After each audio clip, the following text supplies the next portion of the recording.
Hello and welcome to Wizard U. We are Charmed Persons, and it's good to see you. This is a new series and a new system for us. The system is Kids on Brooms. We are going to be performing uh, this at a college age level, and I think that's really all I need to tell you right now because I'm just anxious to get into the story. So, with all that being, let me make sure everything is correctly.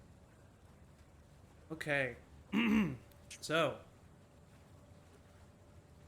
slowly pan down from a calm, overcast day in nowhere, England. The cool air and slight mist provide a comfortable chill. We see a small port set alongside the shore of Point Clear Bay. Small vessels are speckled throughout the harbor here and there, mainly fishing boats and small ships for transport. The deck is old, the decaying wood is slick, mist. Pillars holding up the lopsided platforms are covered in barnacle, time itself.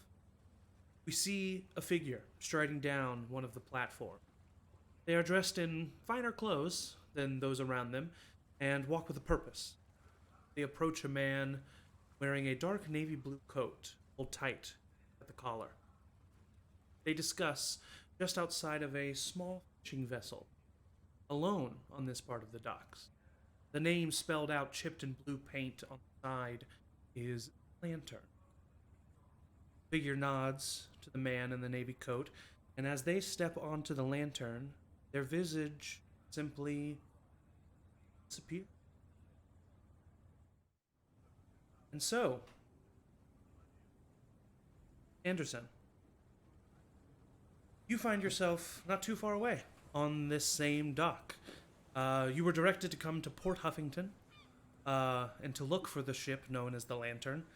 Um, Most likely expected something a little different from what you're seeing.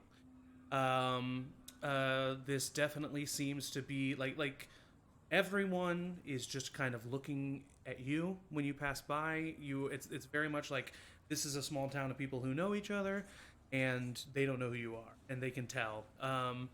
But it's not insane that there's a newcomer here, so they're not like coming here or anything like that. Um, but it is definitely a small town, um, and immediately when you arrive, you start looking for some large boat called the Lantern, but you don't see any, and maybe you even wonder if it's here. But eventually, whether you talked to someone or just kept searching yourself, you do see in the distance the lantern. Um, and standing in front of you see a small, like kind of shorter, skinny man with gray hair, gray beard, spectacles, this dark navy coat that's pulled up, um, and you approach him. He looks at you. Hello. Um, Hi, yes, this is supposed to be. This is the lantern? Oh, this is the lantern, and as he looks at you over, eyes this new prospect. What does he see? You describe your character for him. Yeah, sure. So, Anderson Midwinter is 19 years old. He is tall, gangly, about 6 foot tall, very skinny, pale, kind of like a longer, thin face, kind of a mess of like wavy, dark hair.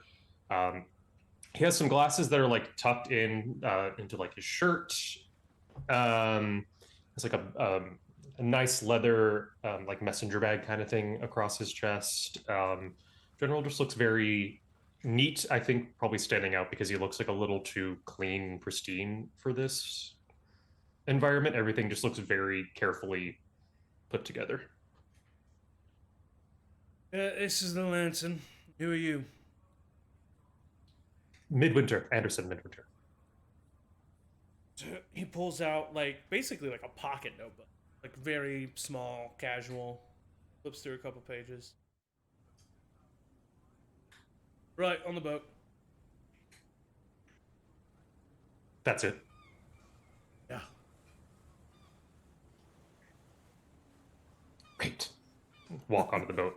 And as you walk onto the boat, as soon as you step foot on the edge of the boat that leads further in, your vision in front of you shifts, and all of a sudden you are stepping on a ramp that leads up to a very large medieval warship that is here. That is three-masted, um, flying three orange flags with a unfurled raven image on them. Um, and up on the deck, you see some people moving to and fro. But this awe-inspiring ship that you see in front of you is much more of what you expected. And you go up onto the ship, and there's no one there to kind of like need you or say what you need to do. It's just the deck is full of just people who look relatively your age and are all excited. Some of them are like kind of clicking together already. Some of them are off by themselves. What do you do? I think I have my bag, but I also have like a suitcase, like a hand, like kind of old fashioned like hand luggage Uh-huh. suitcase with me.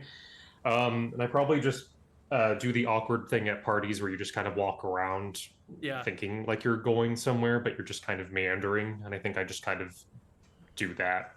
perfect.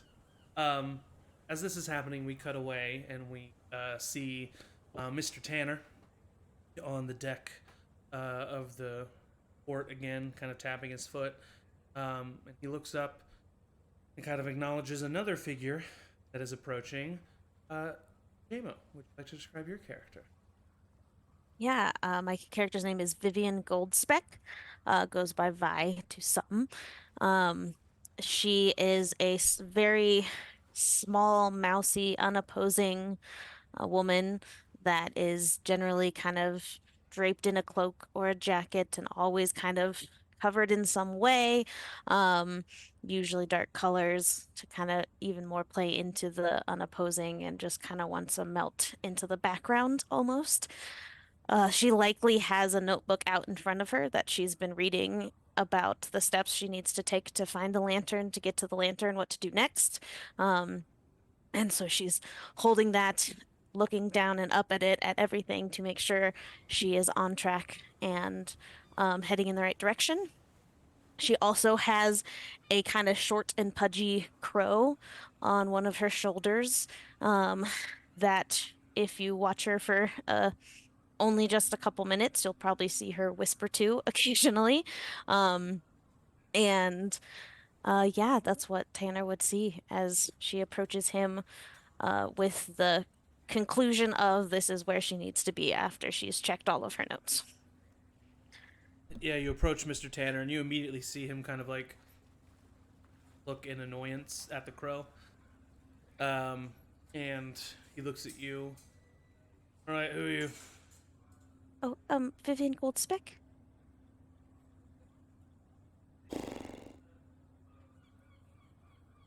Right, get on the ship. Okay. And she'll just scurry away. Yeah, you step up onto the edge of the ship, and the same sensation. You walk. You find yourself walking on a ramp and walking up to a giant medieval warship, a very large site. You see now why the area around this boat was so empty. There was so much room around it, and that's because this illusioned ship was. Um, and you walk up on the deck, see a variety of people walking to and fro. One of them, uh, Anderson. See a woman with black hair talking to another Hispanic woman, and they're also talking to kind of like a broad-shouldered, square jaw man with blonde hair. You see a woman with blue hair off to the side. You see a man with really long hair and spectacles, kind of jotting in a book. You see even more people than that. What do you think Vivian does in this? So is this on the deck of the warship or Mm-hmm. have we gone inside? Okay. Doesn't seem like anybody's Um, gone inside. cool. Then she would, and was it described that the lantern would be a transport somewhere or just to like meet at the lantern? The lantern is your transport to castle. Okay. She would then like jot a note about like what she saw of the transport to a warship of like jotting Mm, notes in the column to all of her instructions and take a moment to do that and then kind of look around and like seeing all of the people almost like somehow become even smaller than she was. yeah. Um, and she'll look at her crow and just kind of like, yeah, okay. And the crow will take off and start circling and looking for trinkets that it can pick up and bring back to her. Yeah. And she just finds a place.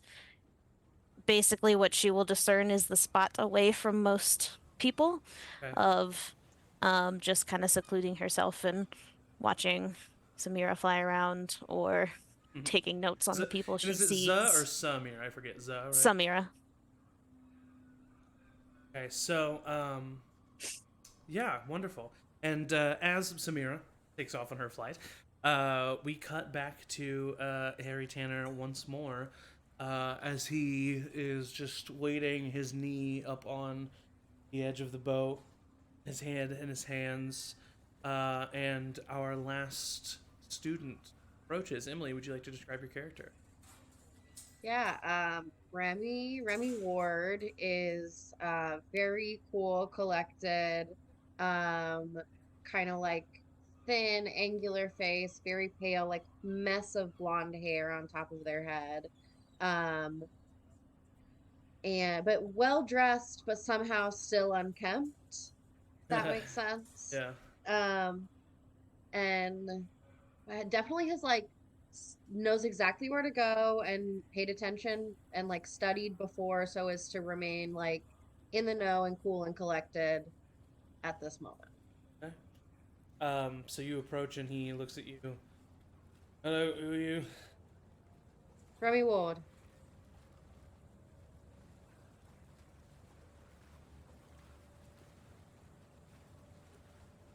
Is your father ward of the treasury? Yes. You got in. All right, get on the boat. I'm sorry, what was that supposed to mean? Oh, sorry. You're lucky enough to have someone who was able to provide you with such wonderful opportunity. Yeah, all right. That's not how I got in, but you'll see. I'll just get on the boat. And you approach, and once again, the same thing happens to you. Your vision shifts. Instead of this small boat, you see this large medieval warship, and you approach the deck, seeing everything that I have described as earlier. What do you think Remy would do? Remy would find like a corner, I imagine like a corner with like either a column or like a ledge or something where they can like lean coolly. Yeah. Um, and take out a pack of like hand-rolled cigarettes Okay. and just take one out and light it Classic. and chill. Chill. Um, uh, as that's happening, everybody now gotten onto the ship. You see that Mr. Harry Tanner now has walked up on the deck of the ship as well. He slowly pulls in the ramp, um, and he starts to head the helm of the ship. And as he does, he says, "All right, don't get your knickers in a bunch. We're gonna be leaving in 5 minutes. You can make yourselves at home in the cabin. You can stay on the deck. Should take about an hour." He heads to the helm of the ship.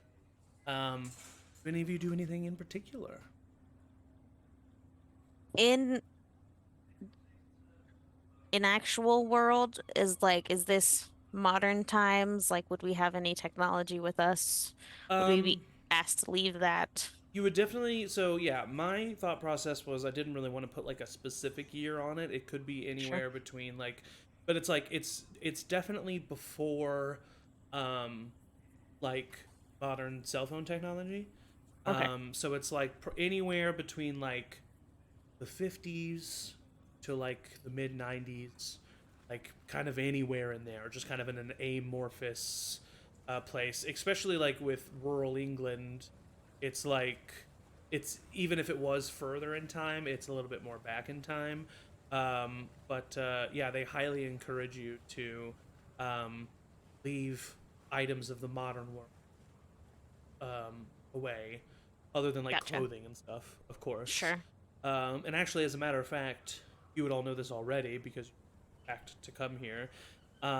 Most schools that you have gone to did have some kind of uniform, whether it be like a shirt with a vest and slacks, or a robe, or you had a uniform of some kind. But very specifically, there is no uniform for Jax. And so you're able to bring your own clothes, wear whatever you want. Um, and uh, so, other than like that, you were encouraged to kind of just bring stuff of the magic. Um, yeah. Anybody do? Well, I would just, or Vi would just take out a very nice looking pocket watch Mm-hmm. and note the exact time that he said 4 minutes Yeah. and that it would be an hour after that. And then throughout the rest of the boat ride, be checking that, and then just watching for Samira to return with any fun trinket. Yeah. Um, yeah. Well, yeah, we'll come back to that. Michael or Emily, you guys doing anything in particular? I'm going to first get up my wand and cast a anti-seasickness spell on myself. Sure. Yeah. Um, and then quickly head down to below deck because I know once the ship starts moving, that's only going to be worse if I'm on top of it. So just in case, I'm sure my magic is perfect and it's going to be totally fine, but just in case something unusual goes wrong, which it wouldn't, I'm just better prepared. Yeah. I won't even make you roll for a seasickness spell. I think that is Thank something you. very capable of. And so, yeah, you feel successfully protected from any vertigo of any kind. You head into the bowels of the ship. Emily, are you doing anything in particular? Um, I think I would really just be like people watching pretty hard, like kind of scoping out like who starts to click up and Yeah. like who seems to sort of be on the outskirts immediately. Okay, yeah. You see a couple of clicks forming. The people that I described earlier, a girl in jet black hair, pale, talking with a Hispanic girl, and also in that group is a tall, broad-shouldered, blonde-haired boy with square jaw. You see there are two boys who are kind of like talking and like seem a little roughhousey. One of them is very tall, obviously very clearly muscular, and has a shaved head. The other one is like a little bit shorter, lanky, has like a hooked nose, curly red hair. You also see by themselves. You see uh, you see a girl with blue hair, bright blue hair, kind of like just leaning. Oh, hey, come on, me! Just kind of like leaning over the edge of the ship, just kind of like taking everything in. You see talking together. You see a tall, skinny, dark-skinned boy. The crop of curly black hair on the top. He seems dressed very richly. Um, also, he is speaking with a Japanese teenager, kind of shorter, black hair, very confident demeanor about them. And also by herself, you see a girl who is actually just kind of watching Samira. You see a girl with long red hair, wearing a purple sweater. But you actually, let me make sure I'm remembering my notes correctly. You recognize someone here, Remy. Gasp. Yeah, you recognize the large guy, the muscular guy with the shaved head. Um, you recognize him as Winston Krupp. Um, Winston Krupp is he is the son of the head of defense at the Agency of the Arcane. And with your father's position in the Agency of the Arcane, the Agency of the Arcane being the overall governing body of the magic world, in which each country has its own chapter. All the chapters operate mainly separately, but do keep communication open. There are also a set of laws that are set over everyone and enforced by the Agency of the Arcane. Think federal and state kind of situation. And this is the first school that is funded and operated solely by the Agency of the Arcane and not one of the chapters within, which is something that makes this special among any other thing. So, with your father's position in the Agency of the Arcane in the England chapter, you would recognize you went to school with Winston. He is a talented wizard. He's very aggressive, and was a bit of a bully. He was a year or two above you, and so he you don't know if he's changed or how much he's changed, but that's what you remember of him. And so yeah, that's what you see as you kind of people watch and look around the ship. All right. I definitely like don't necessarily want to see Winston. So I think I would sort of keep an eye on where he is, like try to make myself a little stealthy and like not incite conversation. Try not to have like a "oh, it's you" moment, Okay, and then um, keep smoking my cigarette real coolly. okay, dope. Um, uh, New season, Vivian. As you are waiting on the edge of the ship, Samira turns to you, and she has a small, purple beaded bracelet in her talons as she comes back to you. And as you kind of like look at that, you look a little bit beyond, and you see the girl with the long red hair and the purple sweater approaching. And she's kind of laughing a little bit. Okay, good. And she and she says, "Oh, hello. Is this crow yours?" Yeah, yeah. Mm-hmm. Oh well, I I put out my hand to see if they wanted to say hello, and they did, and they also wanted to steal my bracelet. Oh no! I'm very sorry about that. Oh no, it's Um. fine. I thought it was kind of funny. My name is Oh. Beatrice Moon. Oh. See, Beatrice here. And she looks at you. Um, what is your name? My name is Vivian. Vivian. Wonderful. Yeah. And what is your name? She looks at the crow. Oh, this is Samara. Mara. Wonderful. Could I have my bracelet back? Oh, of course, yes. Ah, Yeah. good. Thank you. Wonderful to meet you, Vivian. Are you excited For the school? I think so. Yes. You? Are you? Oh, okay. Okay. Yes. I plan on studying more in astrology. Oh,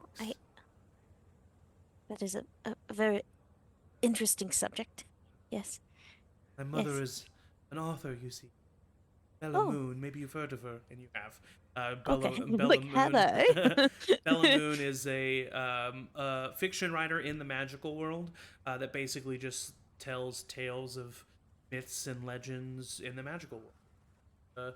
Kind of the Brandon Sanderson of the magic. And um, and also kind of clues you in on like, okay, everyone who's here is either like very smart or has connection. Sure. And it's just, and you probably knew that already, but like this is like confirmation. Like, of course you Mm-hmm. are the famous author Bella Moon's daughter. And she says, and you know, I've always, because of my mother, had a light for fancy. Astrology seems like the place for me.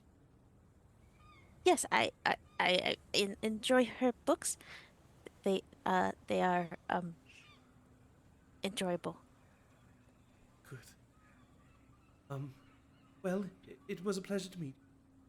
Yeah, you as well, Beatrice.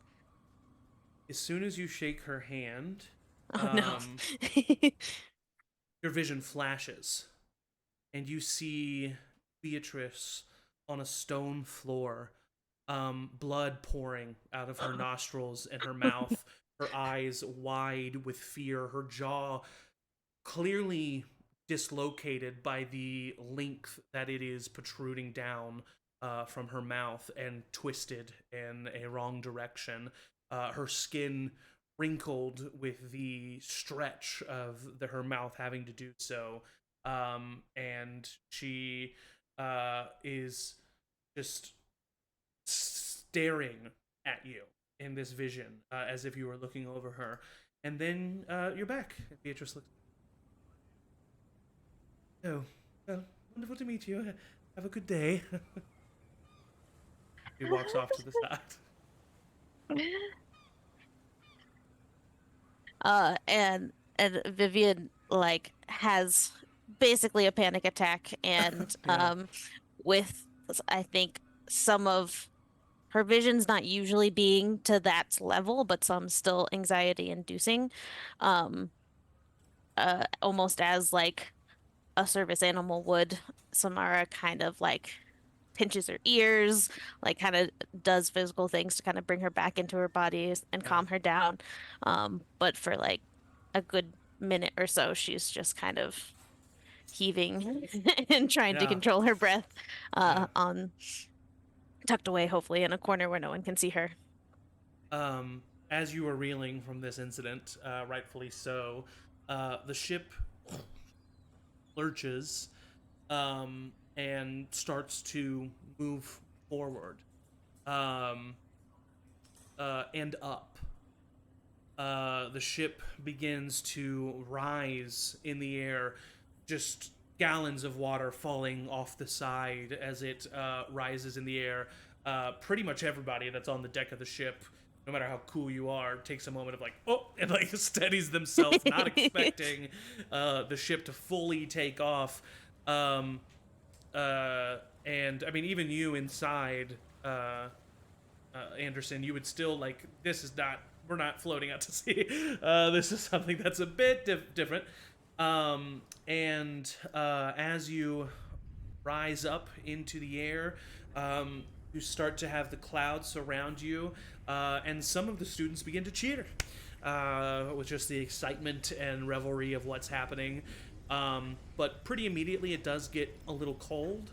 And so some students start to head inside, but some students do, hey, I'm right here. But some students do stay outside and just kind of embrace the weather and embrace what's happening and just kind of take it all in.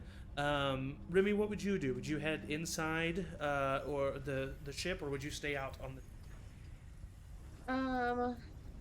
I think Remy would stay out on the deck an unreasonable amount of time until it was like too cold, Uh-huh. and then maybe go inside. Okay. What about you, Vivian? Uh, she would take a moment to console herself, thankful that probably no one saw her episode and the movement of the ship.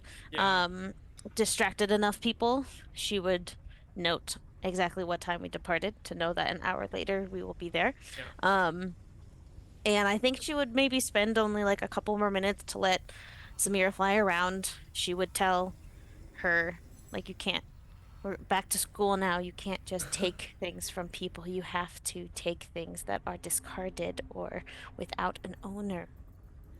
Um, and then get cold probably fairly quickly and head inside.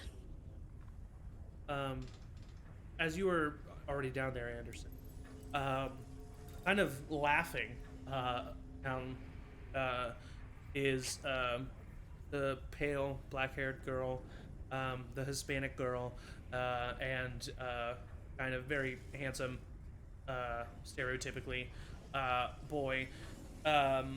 And they all kind of come in. Down where you are, below the ship, there's not like rooms or anything, but there is just kind of like this open area with like basically what are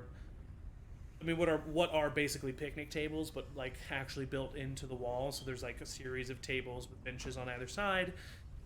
You chose one of the tables as you entered. Do you think you would have chose one up front, towards the back, right in the middle somewhere? Probably towards I would say the middle, actually. Middle. Middle, and then I probably out of my hand luggage produce one of the textbooks, probably the textbooks that we've been assigned. Yeah. This one's probably the Charms one, and I've already read it, but I'm just going to do a little refresh. Yeah.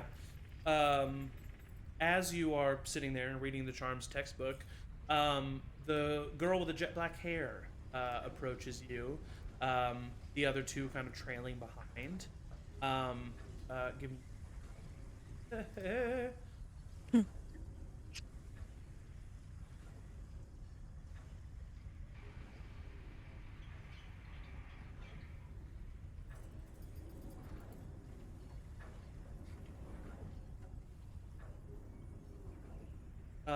You see girl with the jet black hair approach, and she says, "Oh, are you going to be taking Charms this year?" Yes, I am. Is that your emphasis? Is that what you're primarily studying? Yes, of course. Well, I am the daughter of the man who wrote the book. And she's kind of like laughs at the other two, and she kind of puts out her hand very playfully. Sylvia Davenport. Anderson Midwinter. Oh, Midwinter. American on our shores. Lovely. Can't wait to get to know you a little bit more. Midwinter. Yes, I think your father actually interviewed my father for his book. Oh, well. And you see that she's definitely like taken aback for a moment. Like she's definitely used to being like head honcho, and you're coming at her with some status. And she's taken aback, but also like intrigued and impressed. And she says, "Well, these are my two good friends we've just met. This is Gregory Trout." And Gregory kind of steps forward. He says, "Hello, nice to meet you. My name's Gregory. And make sure you're American, so I don't think that you would know. Actually, do you think that because of your brother, he has made you know like information about the country's tower teams?" Probably, yeah. I would at least have picked it up on passing, and then also my dad was a coach and former player, Okay, so I yeah. probably would. Gregory Trout is the son of Lucas Trout, who is the coach of the English Eagles. English Eagles, who are the English team for the tower. Each country has its own team. and competes. And he, so you immediately recognize him. And then she says, and the woman steps forward and she says, "My name is Lucia Alvarez. Pleasure to meet you." Pleasure to meet you as well. And I think you would know anything about Lucia. No. And she kind of looks at you and smiles and she says, Oh. Thank you. They're like just minimalistic, quaint, but obviously there. They highlight your face.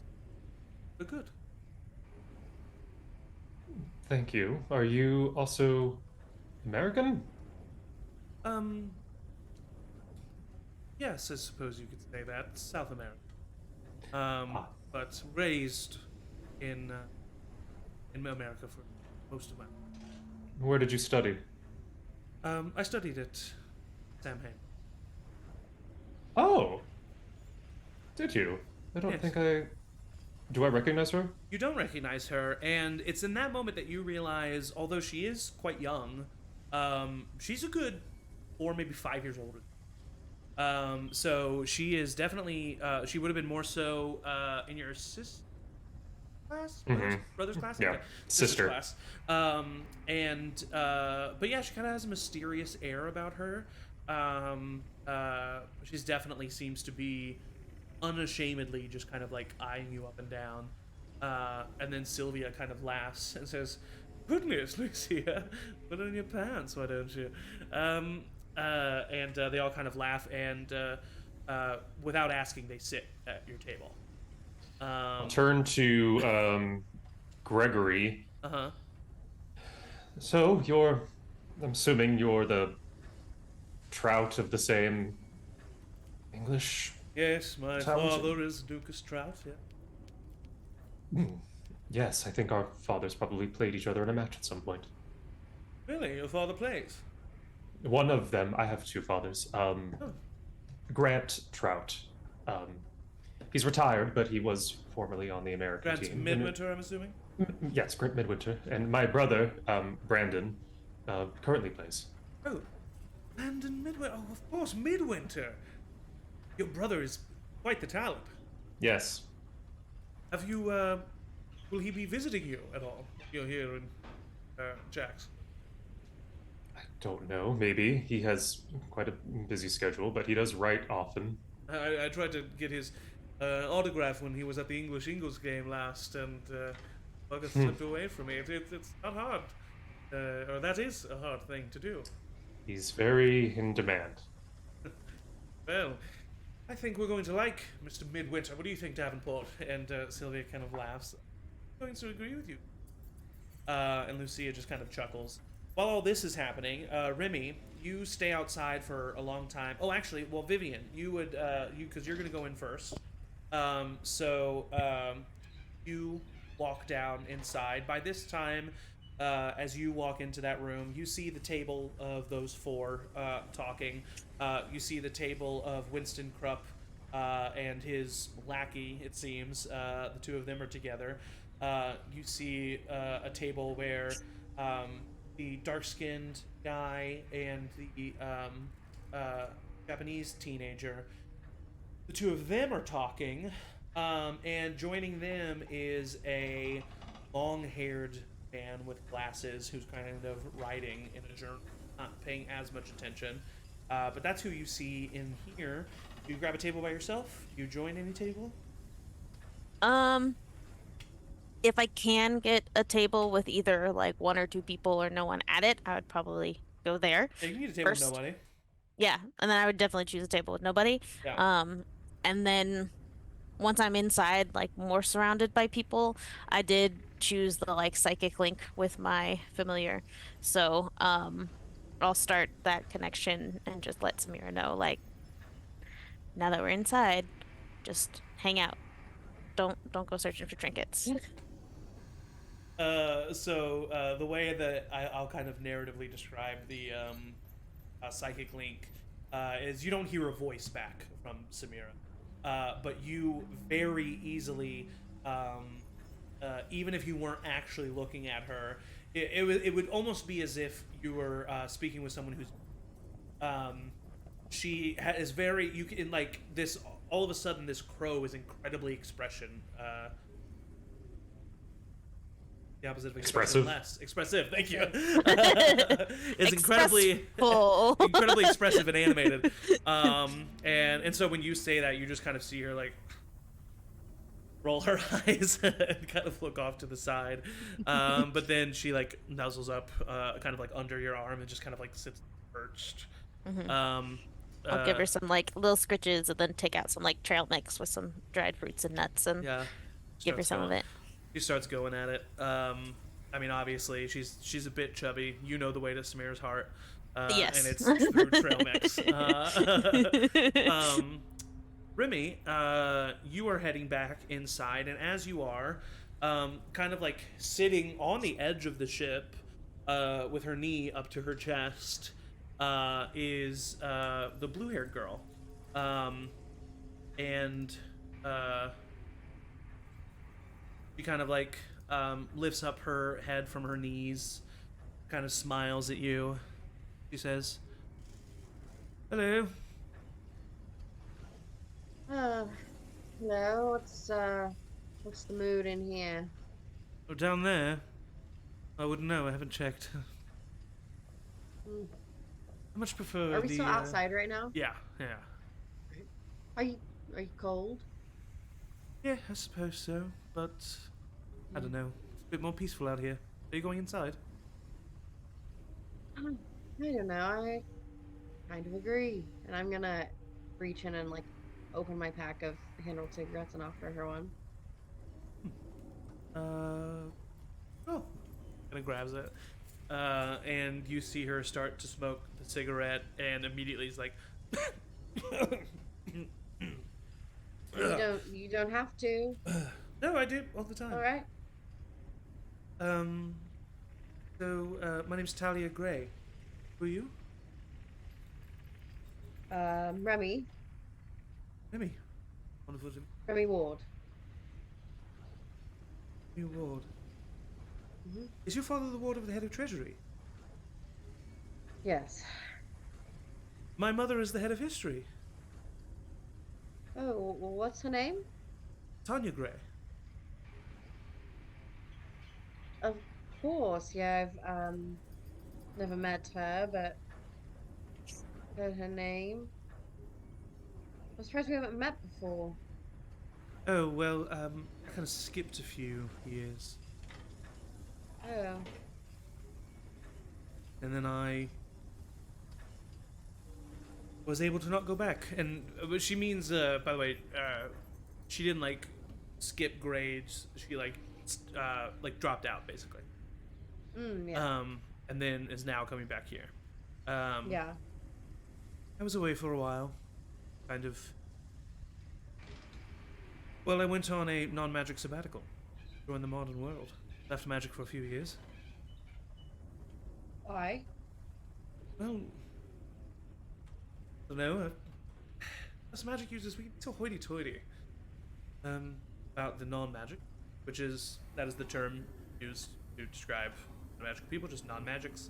And she says, and to be quite frank, I feel the way that they've progressed, the things that they're coming up with, it might not be as fantastical as ours, but it is interesting. There's an empathy there. There's a deduction there. There's this. I learned a lot about science, and how similar science and magic are. It was quite educational, but I wanted to return because my mother is fallen a bit ill, so I wanted to be closer to her. Sorry. Of course, I appreciate that. She's fine. She's just didn't want to be removed from the world anymore. The non-magics are interesting, I'll give you that, but I don't know why you'd want to live among them. It's the response I get from everyone. I don't know. I was just torn and drawn to it. But What Well, about how's you? it feel to be back? Honestly, it feels good. And he kind of takes in a deep breath. What do you plan to do at Jack's?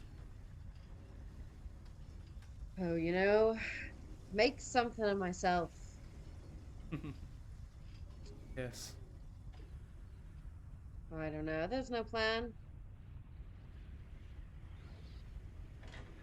Learn, grow, maybe figure out what I want to do. You know, to be honest with you, I'm a bit interested as to I don't know how this institute came about. Yes, it does seem new. It seems like it was good to have connections to get in, Oh yes. and it's the first of its kind, very prestigious, as my father says. I mean, we may scoff at it, but we are on the precipice of history. Potentially. Or we are going down with a terrible train wreck and paying a lot of money to do so. I'd rather be close enough to watch the train check than hear about it the next day. I'd cheers to that if we had a drink. Soon enough, I'm sure. Hopefully, the Americans will learn to behave themselves with the lower drinking age. Oh, I didn't even think about that. Yes, we'll have people drinking alcohol for the first time, I'm sure. One ale and clothes will be off. That's another thing I'm interested of. In school, it was secret and chaotic to do anything with gay. Here, and we're adults, huh? I don't know, I've always done it anyway, so I think it'll be a bit of the same. Seemed like the time. Well, are you heading inside? Yeah, it's cold. All right, I'll head in with you. You don't have to. She flicks it off the edge, and she walks in with you. As that's happening, all of you eventually make your way into this lower bowels of the ship, and that I'll say. The high winds are cold and they send shivers down your spine, so you see warmth inside the cabins. Travel for almost an hour. Sun sets and twilight dances above you.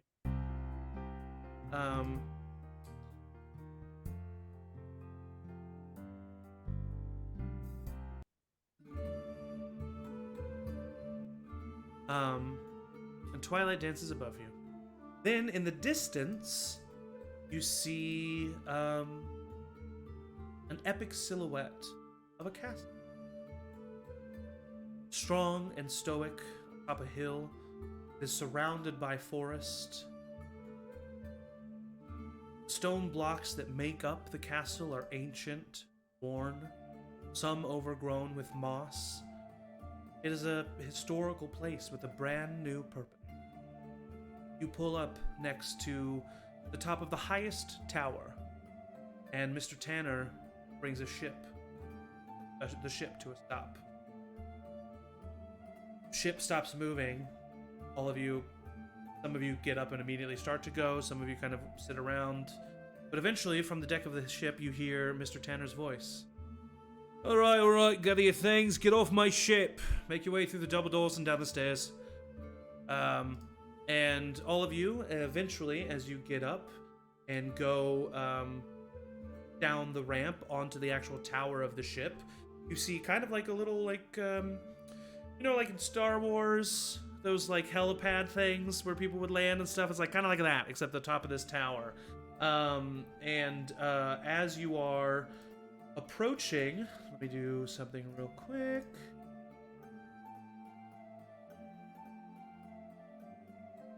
You heard of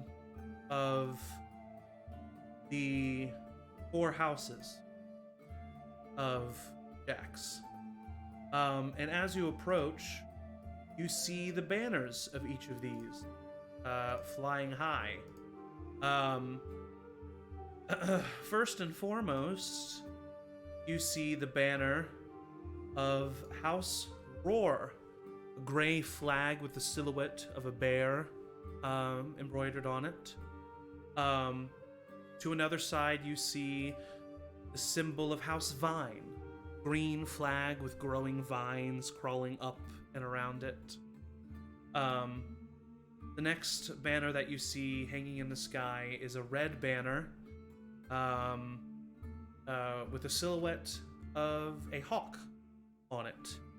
House Talon. That house. And lastly, a blue flag with a clawed paw print on it, representing House Howl.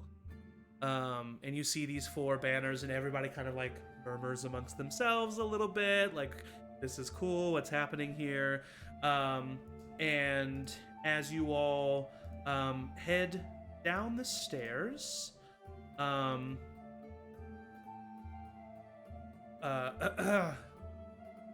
you enter a grandiose hall, lit with chandeliers and stands of burning candles.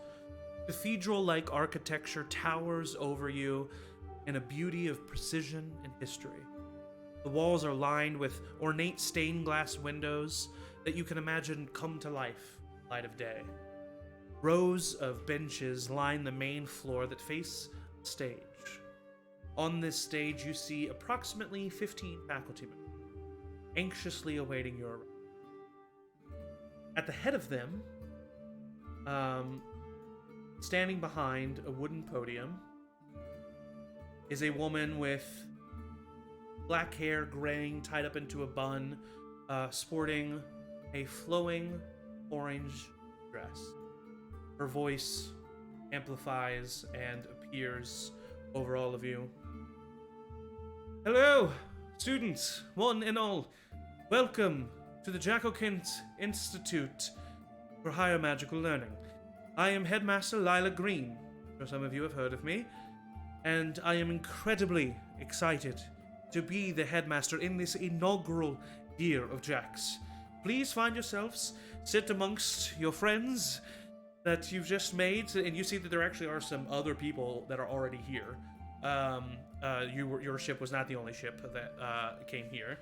And back behind her, you see seated in a row of chairs, various faculty members. And as you all approach and sit down, you kind of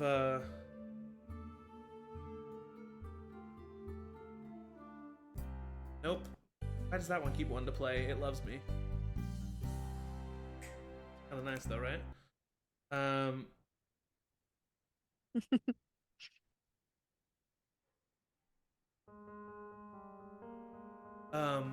As you all approach, and everybody sits down and is kind of murmuring amongst one another, where do you sit?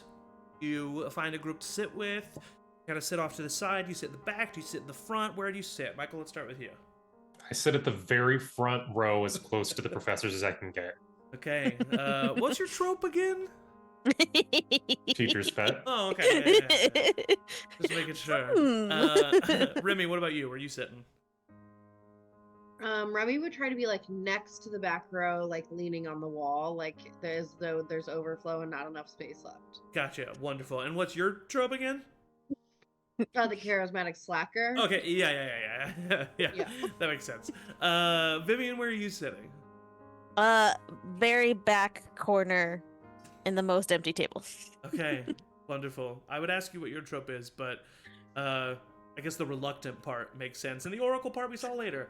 I mean, so all of you approach, and Headmaster Lila Green kind of smiles down at you, and she says, "Well, I suppose now is as good a time as any to begin our orientation.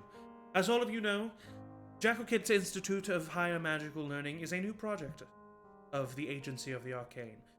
We believe that further chance for education can lead to more prosperous and capable wizards and witches. Perhaps you will find yourself in places in the agency of the arcane. Perhaps you will become a warlock. Warlocks are basically like the military defender group of the arcane. Perhaps you will find yourself being a professor, whether it be at your own home school or maybe here at Jack's, should the time come. We want to thank you all for trusting in us enough to join us for this inaugural year. As you will see, there are many empty seats, and there will be many empty rooms as well, and that's because we won't be able to fill up the halls yet. But we hope one day this castle held by a long-dead king will be able to hold the brightest and those with the most potential throughout all of the world. We have people here from, obviously, locally, they're in England. We have people from the Americas. We have a student from Tokyo. The Japanese person kind of raised their hands. We have someone here from Egypt as well, and we have people from all around. And that is what we wanted to bring here to Jack's. Multiple cultures, people from different backgrounds, but also not people with fresh eyes to people who are experienced. People who are looking to hone their craft, not learn it. And that is what you are going to be able to do. So, there are going to be some differences from the last time that you were in school, whether that be last year or a number of years ago. First and foremost, the campus is open to you. Obviously, private classrooms, private offices are private, and use your discretion there. We are putting our trust in you. You are not hooligans. You are not people who didn't deserve a spot here. Don't get me wrong. We have our ways, knowing who breaks the rules. But we mainly put our trust in you. The common rooms will remain open all hours. Grand Hall here, open all hours.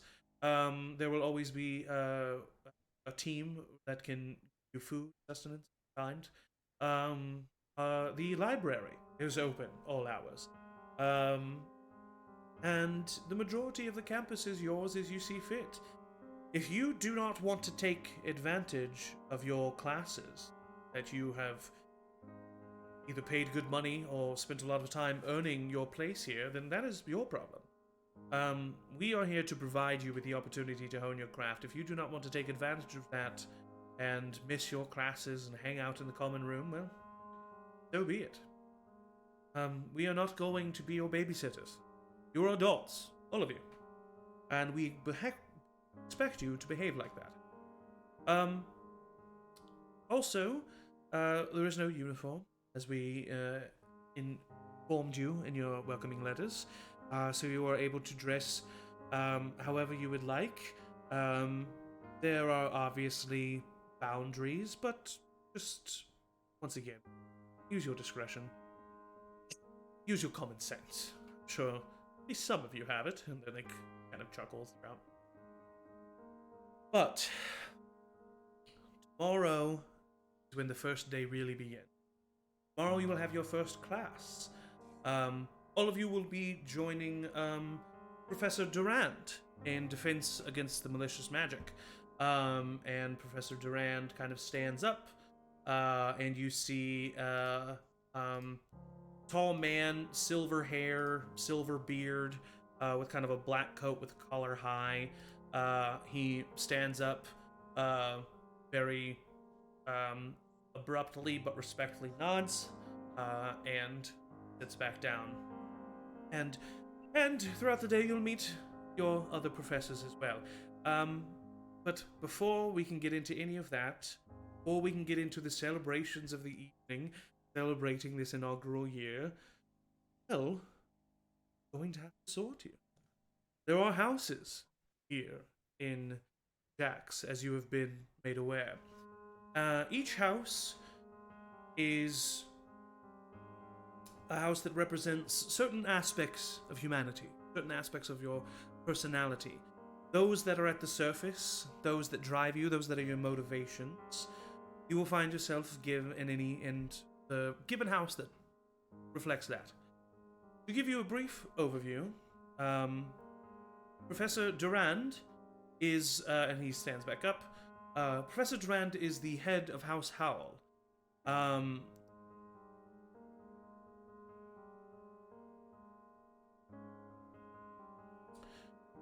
Professor Durand is the head of House Howl.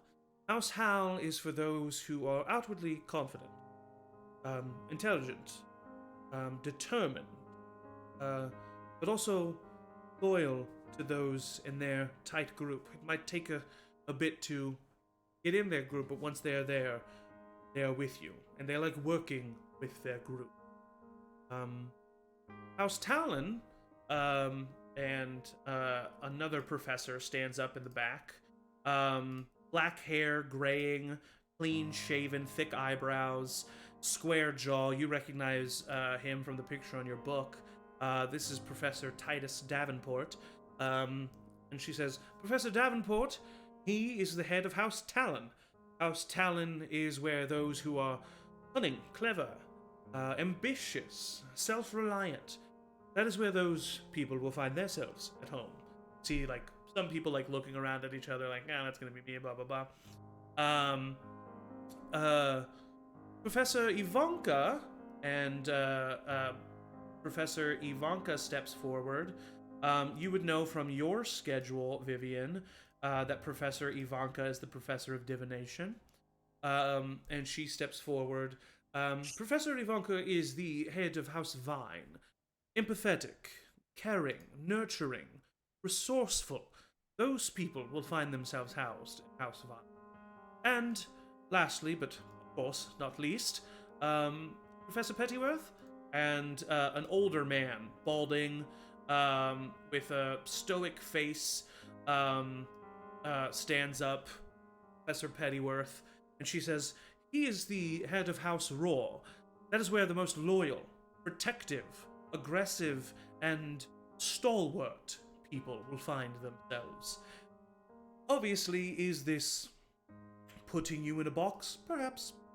But it's a way of getting to know people with similar characteristics of yours. And also a way to have a little bit of healthy fun. Each house will compete against the other all throughout the year. That competition will see its way in grades, it will see its way in certain events, and it will definitely see its way in a game of tower. Each house will have a tower team, and will be able to compete against one another. So, with all that being said, we have given you the houses, but which house will choose you? That question. So please, can I have a volunteer? And immediately, Anderson's hand goes up. Yes, Mr. Midwinter, if I'm correct. Wonderful. Yes, please, Professor. please come up here. And she kind of like gestures to her side, and one of the professors goes off and grabs something, and she takes you and like stands you in front of the podium and faces you to the other students. And she says, are you ready, Professor Midwinter? Yes. Wonderful. And she gestures, and a cloak is brought over to you. A black cloak. Plain black cloak. And she directs you to put it on, and you do. And let me ask Michael. Michael, out of the houses that I have described, the characteristics that they emulate, what house do you think that Anderson would be chosen? I think I'm torn between Howl and Talon.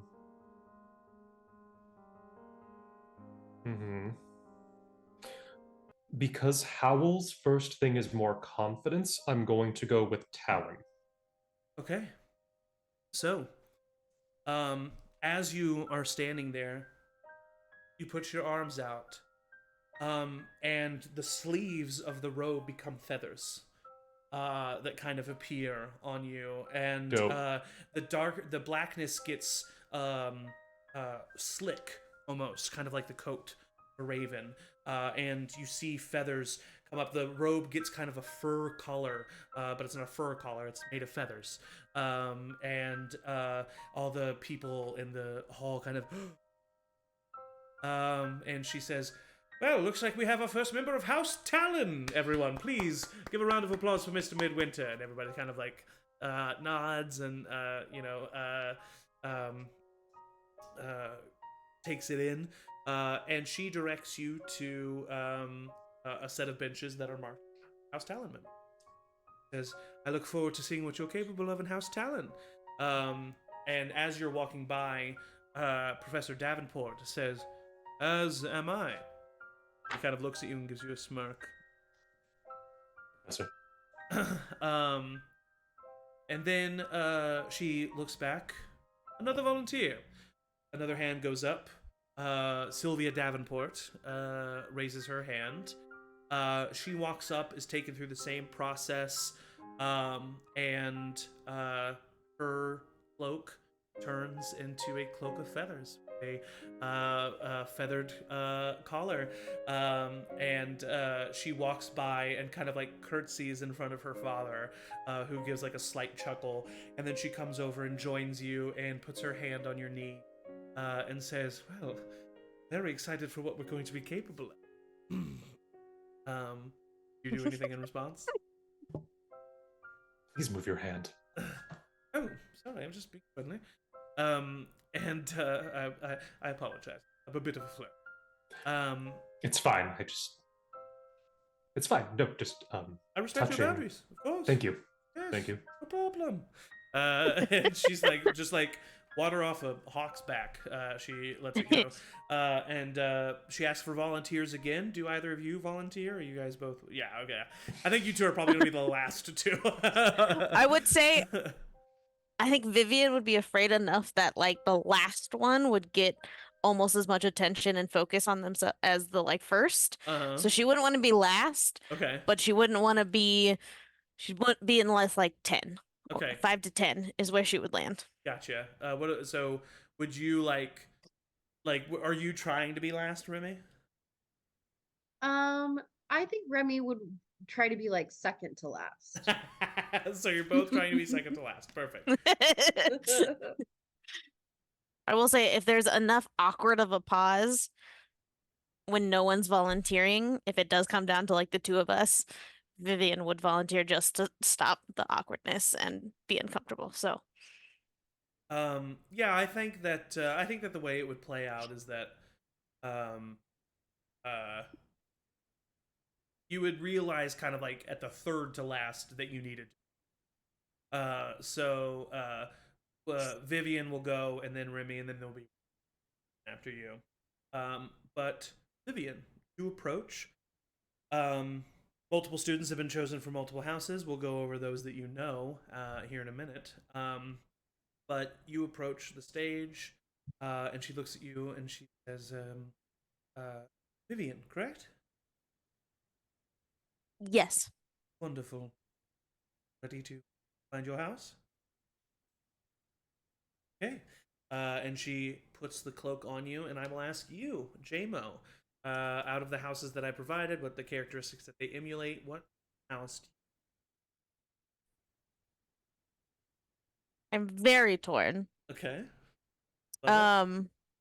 Because I think Vivian wants, because I think Vivian herself is torn with like wanting to be Vine because the teacher there, she would know, she'd have like a common person that she can go to as the divination teacher, and like that's really what pulls her, and I think a lot of those qualities match. But I think another part of her really wants to be in the house her brother would be sorted into, and that's also pulling her into like trying to be that. Well, so I don't know if this is like a... Yeah, I am asking, I'll clarify, I am asking Mhm. JMO. what JMO Okay. thinks what house would choose Vivian. So it's not what house Vivian would want. Mhm. What house do you think would choose? Does that help at all? Or make it worse? It does and it doesn't. Because I think that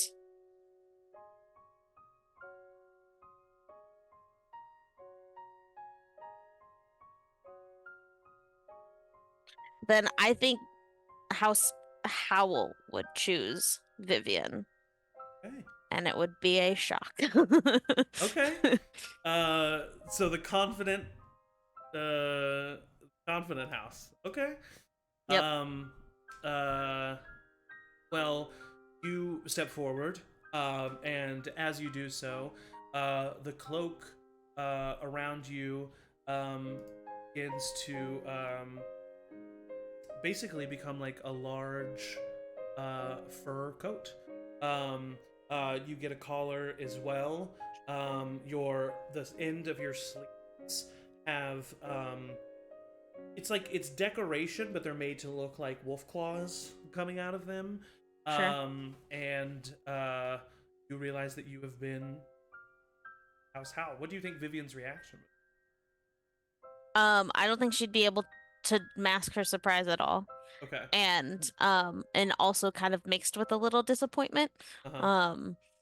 But she would try as quickly to mask all of that after that initial and just kind of go where she's supposed to go, because that's where she's supposed to go. Yeah, she kind of nods her head, Lila nods her head. As you're walking away, you see that Professor Ivanka is kind of like curious. But Professor Durand, the head of House Wolf or House Howl, as you are walking by, he just kind of like nods like in respect towards you, gives you a nod of respect, and you go and you sit down. Remy, you approach. You get put on the stage. Get turned to face the students. Cloak gets put on you. What house do you think would choose? I think that House Talon would choose Remy. Okay. All right. So, much like other people that you've seen, the cloak of feathers appears around you, and there is another polite applause as you walk to join your fellow student.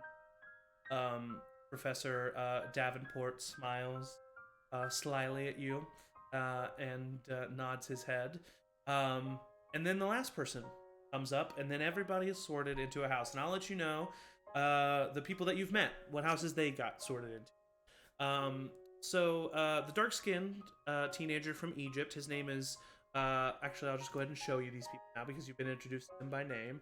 Give me just a second while I add them all to the journals.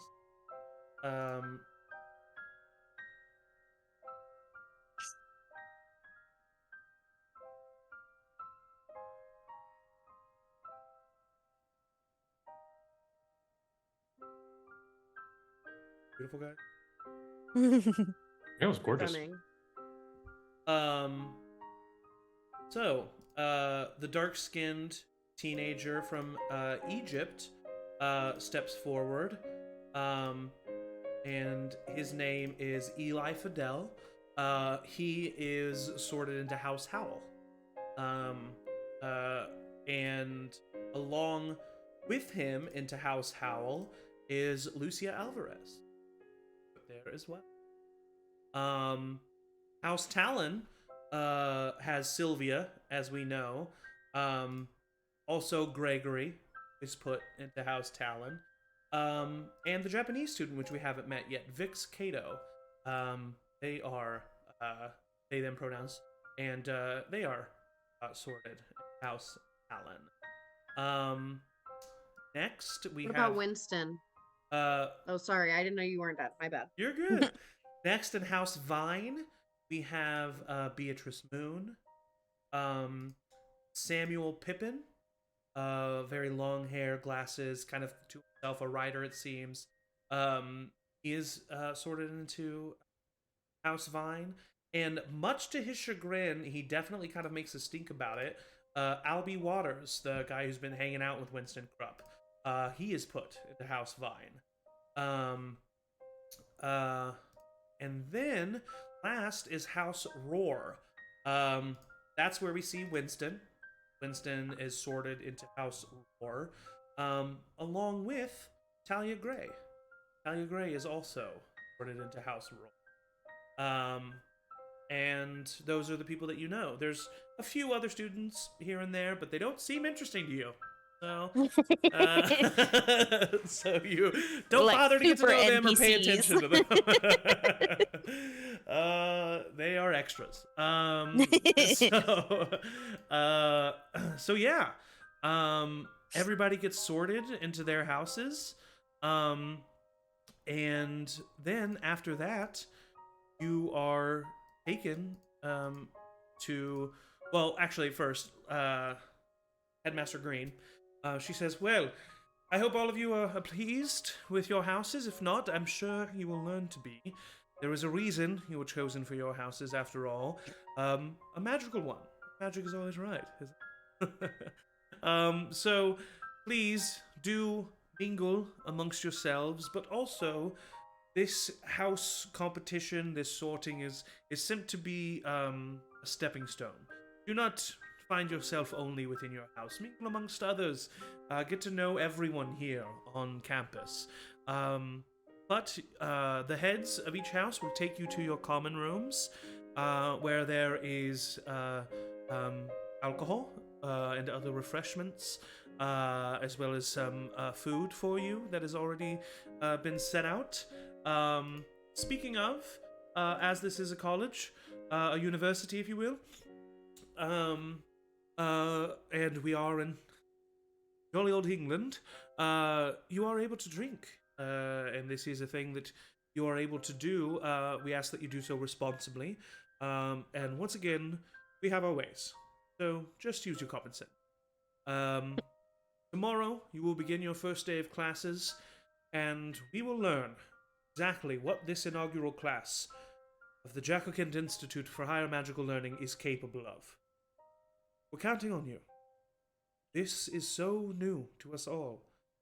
I believe we can do good with it. Genuine good. Prove me right. Heads? And she looks to her side, and the heads of each house stand up and take you all to your common room. And that is where we're going to take a little bio break. So we'll take a little bio break here. Stand up, stretch, get some water in you. But don't go anywhere, because we'll be right back.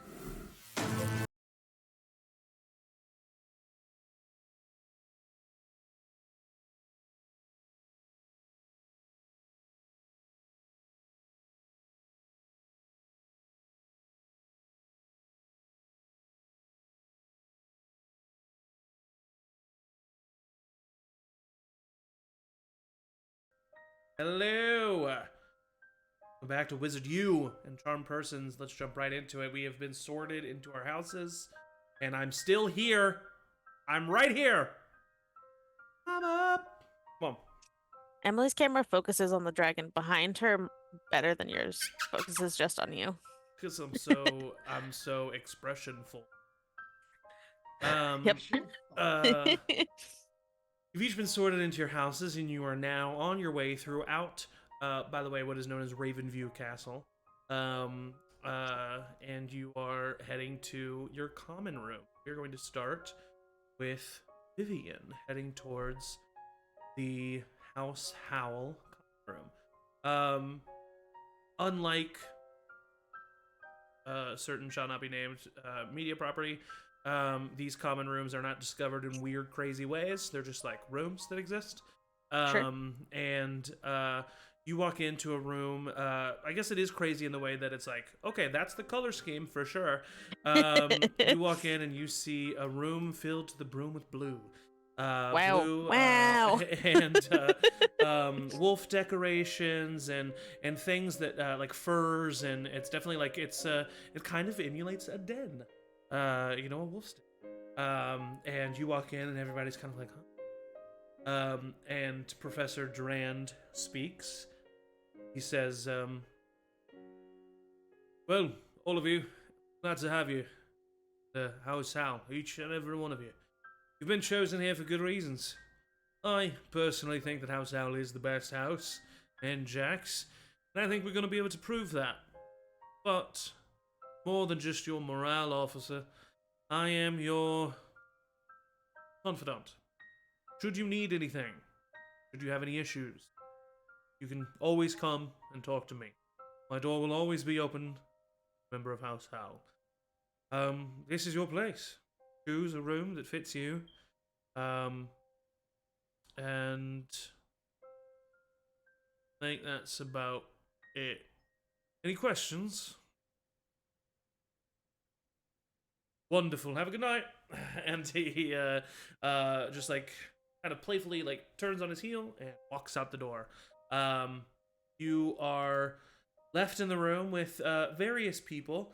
Two who you know would be Eli Fidel and Lucio Alvarez. And everybody's kind of like some people are like running and grabbing a room. They are like, this is like the main common room, and there's two hallways off to each side that just have a number of rooms. You have an actual room to yourself. Some people, there are 2 beds in each room, so some people bunk, and maybe in the future people will have to bunk. But there's so little of you that everybody can have a room to themselves if they want. You guys kind of luck out in that way.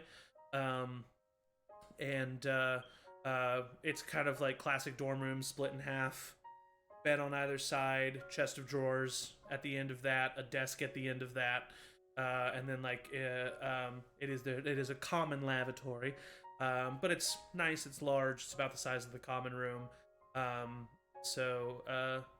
The place is yours. Is there anything that you do in particular?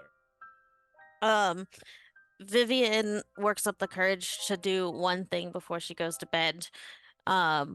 Basically surprised that she's in this house, but still wanting to do well in school and fit in to an extent. Yeah. She like mumbles to herself like covenants. Okay. And she chooses like one person she's gonna introduce herself to before like going to hide in her bed. And so I think she would choose Eli, and just kind of see him and just be like, get herself together and just like march up to him, which she thinks is confident, but it probably doesn't actually look so confident. But she'll just like walk right up to him, stick out her hand. Hello, my name is Vivian. It is very nice to meet you.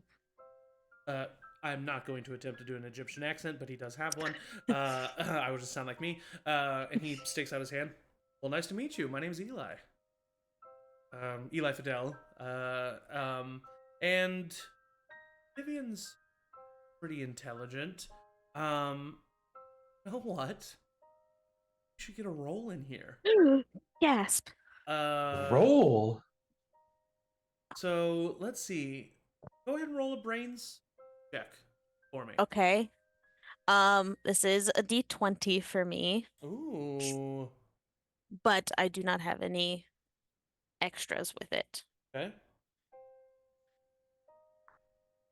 Ooh, an 18. Yeah, easily enough. You recognize the last name Fidel for sure. His mother is Vivica Fidel, is the president of the Egypt chapter of the Agency of the Arcane. So not like high up in the chapter, the president of the chapter. So like she's the one that like goes to council meetings, the Agency of the Arcane and stuff like that. So he's like, his mother is high up there. And you would know that. And he says, pleasure to meet you. Sorry, I don't quite catch your last name. Would I know you or your family from somewhere? Likely, no. Well, it's a pleasure to meet you. You as well. I wish the best for you in this coming year and to your family back home. thank you very much. I wish the same for you. I'm very excited about this. Honestly, I think that I think I agree with Headmaster Green. I think that this place could really do some good. Mm-hmm. And she'll like have a like flash of the image she had Beatrice. of Beatrice and just kind of be like, oh, I hope so. Yeah. Also, this is Samira. My this is my friend Crow. Oh, Mira, wonderful to meet you. And Samira kind of like puffs up her chest, like bows her head for a second, and he kind of laughs, and he says, "My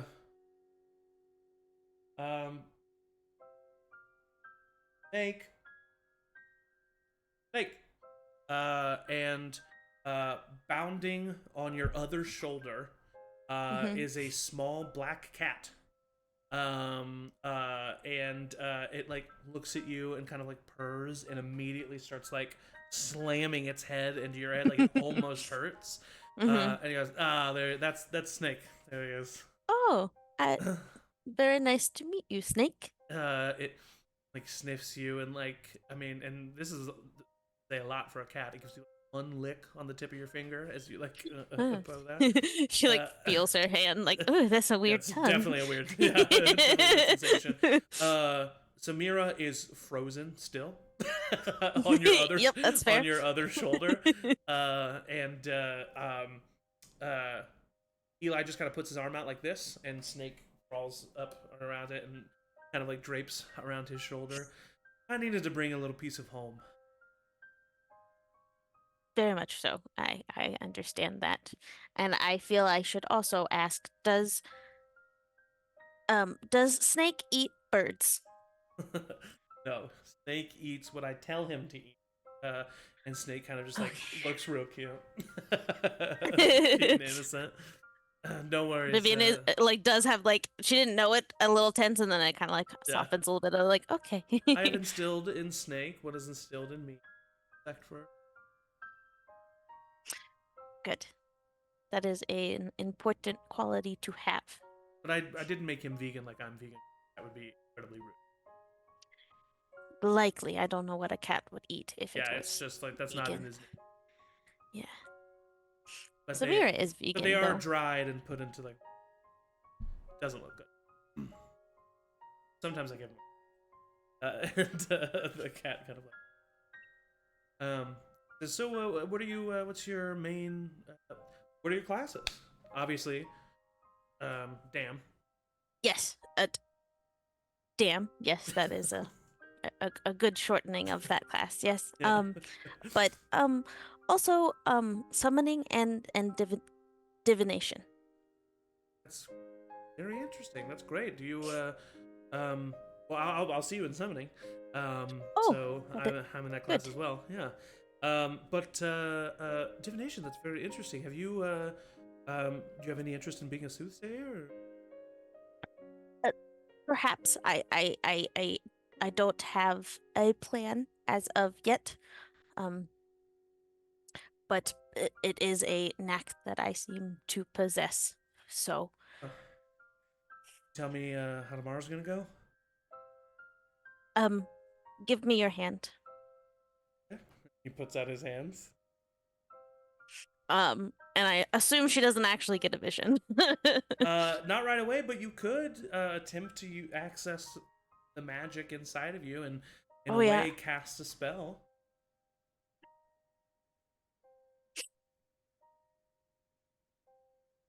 I think she would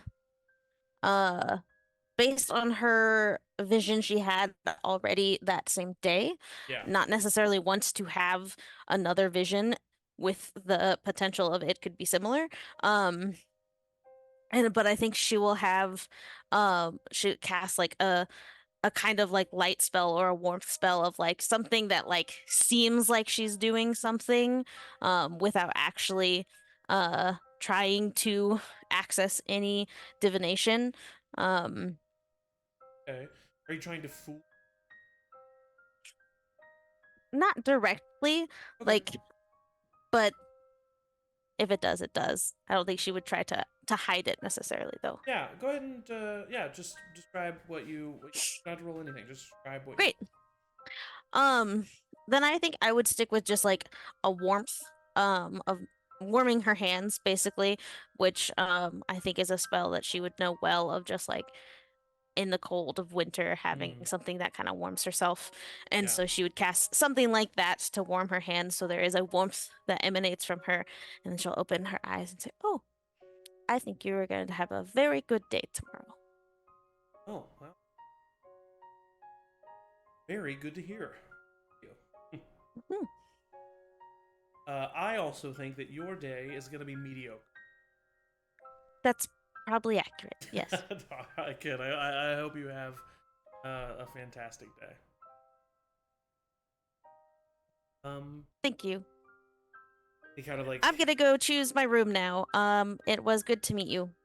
Oh, yeah. No, you as well. And good to meet you Yes. too, Samira. Yes, and Snake as well. Come on, bud. Let's go find a room. And he goes off to the side. As you turn around, you walk kind of like right into Lucia, right? Yeah, Lucia. Mhm. Who looks at you. Thank you very much. Water bottle delivery.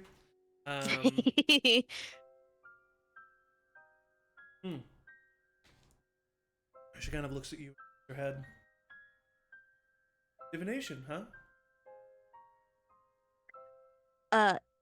Yes, that is a class I will be taking. Oh, I look forward to seeing you in class. Get any visions? Do in general, or when I just held Eli's Have you ever hands? gotten a vision? Yes. Yes.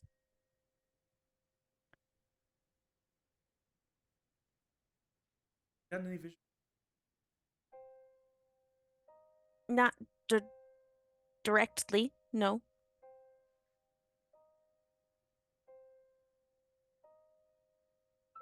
Oh, okay.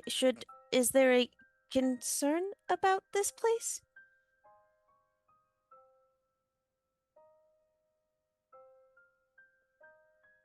Well, this place more than others, maybe.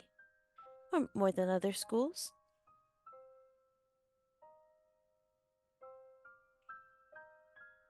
I've had visions myself, but I need more information. And That is, great night. Turns and. it is uncomfortable to hear. Samira, like, your earlobe. Yeah, let's go find a room. I think that was enough confidence for one night. So you go and you find yourself to spend the rest of the evening. We now cut to the hallways of Ravenview as Professor Davenport is leading those members of House Talon to their common room. That being our other two players, Remy Anderson, as well as Sylvia. And Vix. that is correct. As well as some others. Once again, they're super boring looking. And you, None of them have faces. They're yeah, just like yeah, exactly. Every time, like, you see them in the corner of your eye, but then when you look, they happen to be like looking away. You all walk into the House Talon common room. Very fantastical setup. Very fancy. Warm fireplace going. As a matter.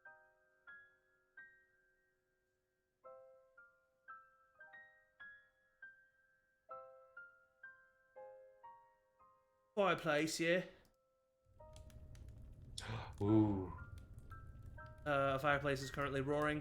There are drinks and food set out, as I described earlier. And as you all enter, Professor Davenport gathers you around and says, "Well, sure, all of you remember my name, but I will tell you again, my name is Professor Titus Davenport. I am the Professor of Charms here, and very excited to have all of you join House Talon. We have some talented people. He kind of gives his daughter a wink, and looks around, and his eye kind of lands on you, Anderson, and he says, "Huh, seems we have a midwinter." Yes, sir. It's very nice to meet you. Pleasure is mine, of course. I met your father. Yes. Yes, one of my fathers. Yes, he's the Oh, yeah. charms professor at Samhain. Wonderful. Well, I found him to be incredibly knowledgeable on the subject. Yes. The Midwinters helped found Samhain, and there's always been a Midwinter teaching there. Good. To be from a family of such legacy, I do envy you, young. And also the bar is set quite high. Yes. Yes, it is. Don't worry. You'll be graded on the same level as everyone else. And he kind of looks around, says, "Well, I am to let all of you know that House Talon is going to be in competition with the other houses. We're supposed to win the competition, blah, blah, blah. Frankly, I don't care for it. But I do care that you exude the characteristics that I find the most redeemable in a student. You are students that I will be keeping a close eye on, and hopefully helping cultivate your growth myself. Also, I'm disappearing again in blurry. Please, I want you to treat me as a confidant, a friend. Well, we are all adults here, after all. If you need anything, please come to me, and I will do my utmost to help you do what you need. There's drinks, food, stuff at home. Just out of curiosity, who will I be seeing in Charms tomorrow?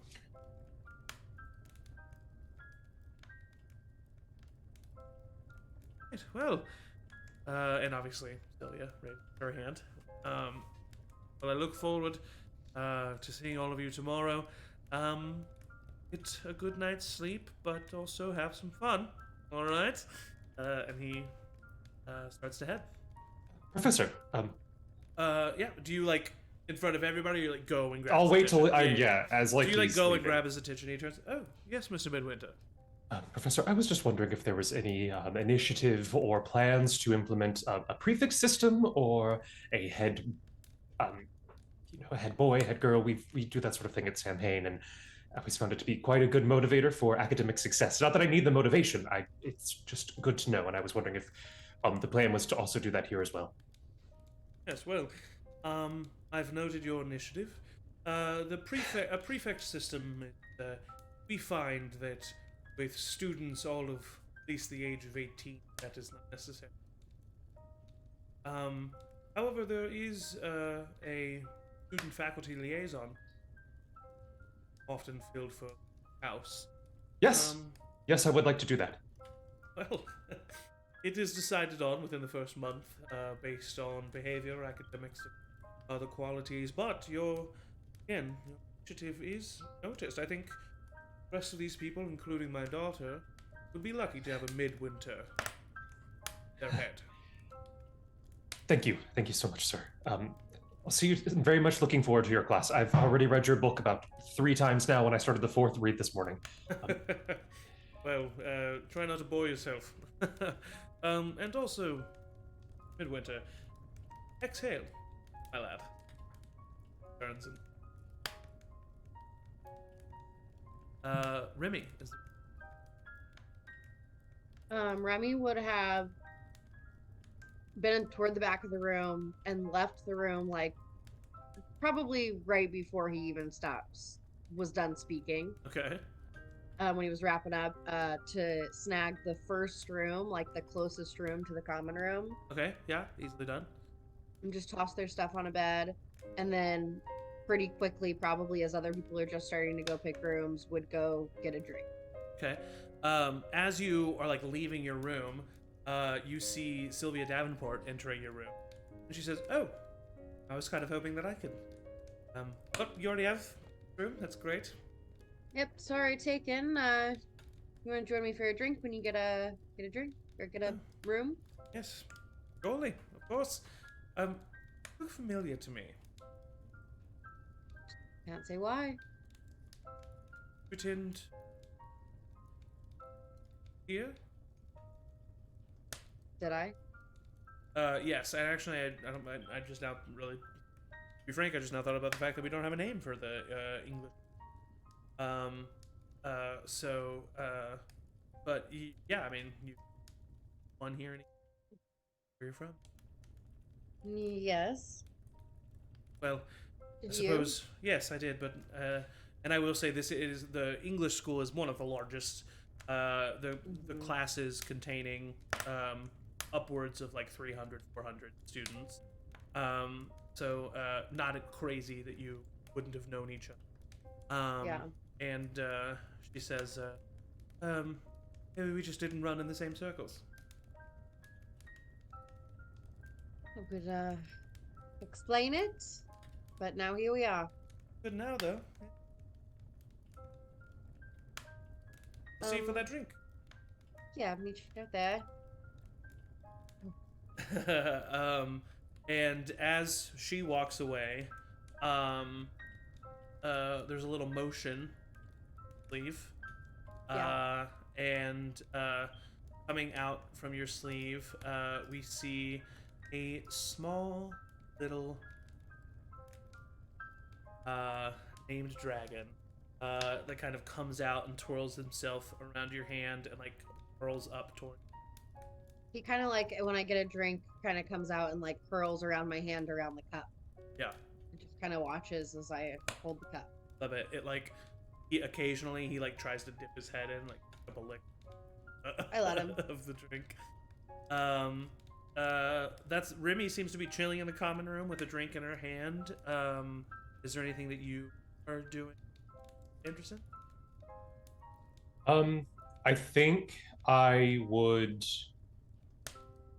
probably. Now, you know what? I know I want to be rested for class. I'm gonna try and find kind of an opposite of. Yeah, because there's two hallways. Yeah, I think an opposite of Remy. I'm gonna find like the tallest, like the highest point room. Room at the top, tallest room in the tallest tower, and claim that room. And then I'm going to take out a notepad and write to my dad's and my brother and my sister, letting them know that I was the first person ever to be sorted at Jack's in the history of the school. That's good. That's things a good, are going. Accolade to have. Yes. My sister probably already knows. I wouldn't be surprised if she already knew. But yes, just letting them know. And Wonderful. It is later in the evening, and so time difference. Oh yeah, there is a time difference. Yeah. So, but you don't hear anything right away. With the magical world that we live in, those letters do pretty much immediately get transported. So probably won't response. Remy, you and Sylvia, Gregory comes out and joins you for a little bit, but mainly everybody's kind of like tired from like the excitement of the day, and eventually everyone is off bed. Is there anything very important that's in the evening? Nope. Okay. While you were asleep,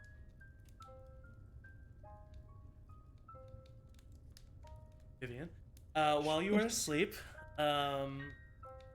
you have a dream.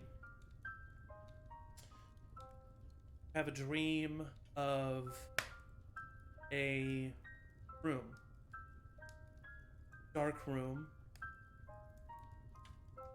Stone floor and walls let you know that maybe it's in the castle. If not, it's in a similar place. And in this room, there is pillar glass framed in gold lining that inside of it. There is a pedestal with a book on it. As someone approaches pillar, you see them. You see a person wearing a black cloak. See a wave of see the glass begin to vibrate, shatter, and then figure shrouded in darkness walks up, grabs the book, starts walking out of your field of vision, and almost as if it was happening behind you, out of your vision, your gasp, feminine gasp. And then you wake up. Hold that. Mira, letting. And so reeling from that, and the rest of you reeling from your first day, whether you be excited or worried or nervous or all of the above, you all you jump to the first class of the day. Defense against malicious magic, or damn if you're and you walk into a room with a very long, broad table with chairs lining it. On this table is a black cloth that kind of runs the gambit. And on the very far side of the table, you see Professor Durand there. He is standing there with his arms crossed, kind of looking at all of you as you enter. Everybody enters. The room gets very full. This is everybody's first class. He kind of eyes everybody as they enter. Vivian, you do get kind of like nod from him as a member of House Hal, and so do the other members.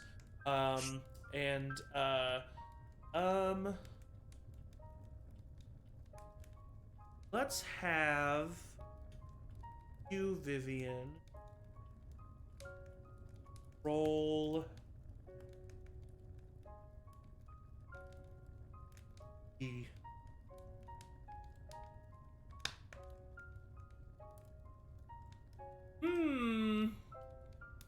Indeed.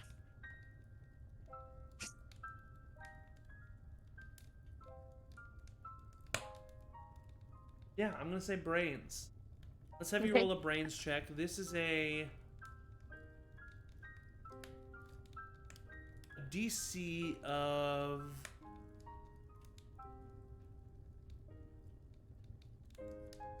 12. Okay. Got my D20. Whatcha? 20. 20. Okay. You, and it makes sense because of the vision that you had. Spot that Beatrice is not here. Oh. Hate that. Cool. But as all of you gather, Professor Durand begins to speak. Hello, one and all. Welcome to Defense Against Malicious Magic. The reason that this class is mandatory for all is because modern world is getting more dangerous, and with it, as a reflection, so is the magic world. People are starting to seek powers, perhaps beyond those that they should. We've lived in a very sustained society for quite a long time, and change is beginning to come, and we need to be ready for that change, and you also need to be willing to protect yourself. So, this is why we will start with this class. I need a volunteer. Yes, please. Mr. Midwinter. Midwinter. Wonderful. Stand on the table, please. Yes, sir. I need another volunteer. Gregory, raises his hand. All right, stand on the table on the other side. Okay. Whenever you're ready. What? Oh yeah, sorry. We're doing duels today. I want to see what you're capable of. Oh. So let's get that started. Obviously, you are to use non-lethal magic. The rules of a duel are simple. The first to be knocked down twice, or the first person to be knocked off the table loses. Any questions? Are we able to use other spells or simply knock back jinxes and things of that nature? Nothing, of course, lethal, obviously. The outcome that you are looking for is 2 knockdowns or a pushback. However you get those is up to you. Okay. All right. Ready? Mm-hmm. Okay, go. And immediately Gregory gets out his wand. Yeah, I was like, I have mine out. Let's both of you, in order to see what happens here, let's both of you roll flight checks. Light? Oh shit, I'm bad at that. To see who's quickest. Actually, let's do fight. Yeah, because what's gonna happen is you guys are gonna roll fight versus grit. That's what you're gonna do. But I want to see who's first doing that. So okay. I think I'm gonna say fight. So do fight. Flight or fight? Flight. Flight. Yeah. Okay. This is my lowest stat, and I had nothing to it. Okay. He's got a D12 to that. Cool. I have a 3. 3. He got an 11. So he will be first. So he is going to roll his fight versus your grit. That's good. My grit is much better. His fight is 20. Oh my god. But he got a 5. Okay. But he also needs to use the magic die, which is a D4, and so do you. Don't forget Oh, that. great. Okay, you awesome. are using the magic die. Not for that first roll, for this roll, because this is the actual. Yeah. I didn't add anything. Yeah. So he got a 7 total. Oh, sorry, 8 total because he's trained in. I got a 9.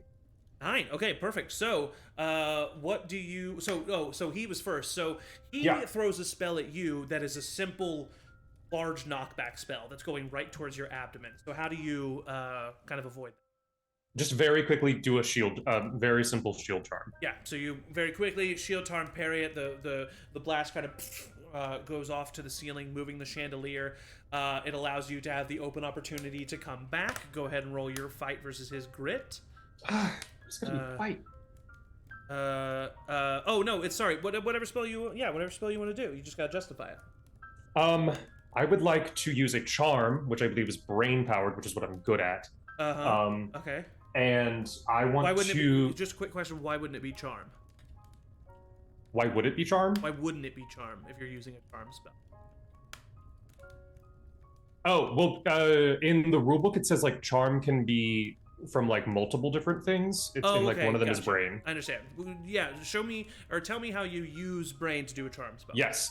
So my logical thinking is that I want to prevent him from getting any more spells out. So I'm going to try and do a tongue swelling jinx, so that his tongue swells up and he can't speak any more spells. All right, perfect. So he is going to roll a grit, which is a D10 for him. He does get a +1 to this, and also a D4. So that is a total of just total 4 for him. Nice. And this is my best one. This is a D20 plus 1, and then magic die. Okay. That's an 18 already. Yeah. So easily enough, you cast the spell, and he raises his arm, and then immediately, he starts like shaking his wand, definitely giving you the opportunity to cast another spell. Yeah, I'm just also going to do a very simple pushback. Okay, so that'll be fight for sure. Yeah, that's totally fine. Versus his grit, which is D10 plus. This is a D6 for me, +1 plus a D4. That's a 13 total for him. Oh damn! I'm probably unless I get a. No, lucky breaks don't apply to this, do they? Lucky breaks can apply to spells. Yeah. Okay. Yeah. I'm pretty sure. I'm gonna say they. I'm not gonna. Yeah, there's no way. Okay, cool. Yeah. Yeah, I got a 4 total. So you go to do pushback. Instead of casting a spell, he genuinely just like ducks and just like moves to the side, and then he is smart enough to see what's happening here. You've jinxed him. He is actually going to spend his turn trying to counter your jinx. So he is going to have to use brains, which is his d6. I'm going to I'm just going to give him just a DC of 10 for this. Okay. To see if he can get this. So this will be d6 plus d4. 1 and Ooh. a 5. So he's not able to do it. So you have the chance to cast another spell. Sure. I kind of want to very quickly do like a very quick levitation charm to kind of throw him off balance. Okay, cool. Yeah, I would say, yeah, that's probably just going to be regular fight again. Regular fight? Okay, cool. And he'll do crit, which is a total of 10 for him. 6. I have to literally get a 4 on this die. 8. 8. So you try to levitate him.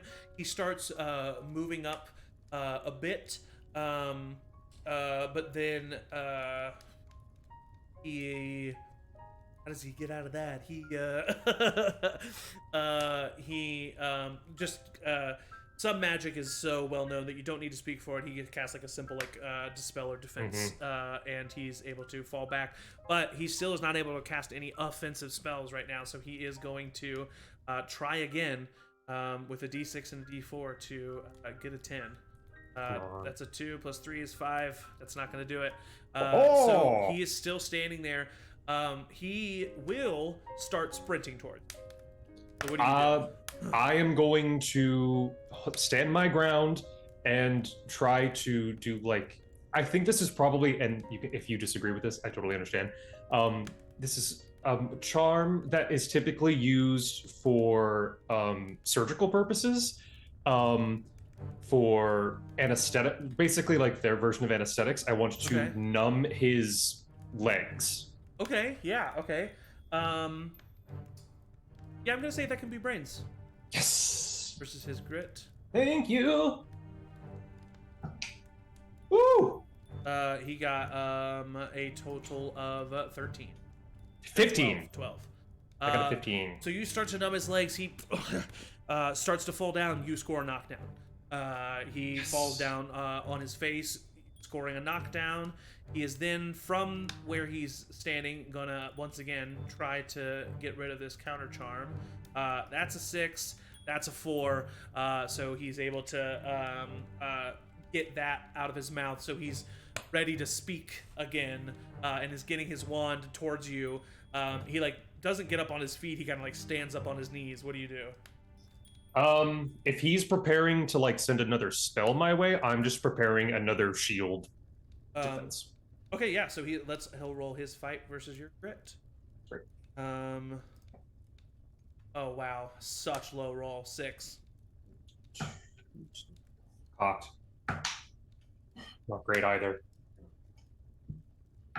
7. 7. So you barely you cast it. You do have to like take a step back, like it kind of like pushes you back a little, but you are able to counter it. Just knocks you off your balance a little bit, but it doesn't knock you down. He curses. You have a... I would like to, again, I want to give him essentially like a vertigo spell. Make him just get like the sensation of... Yeah, for sure. Yeah, vertigo. Like the ground looks like it's wobbling and coming forward towards him and just...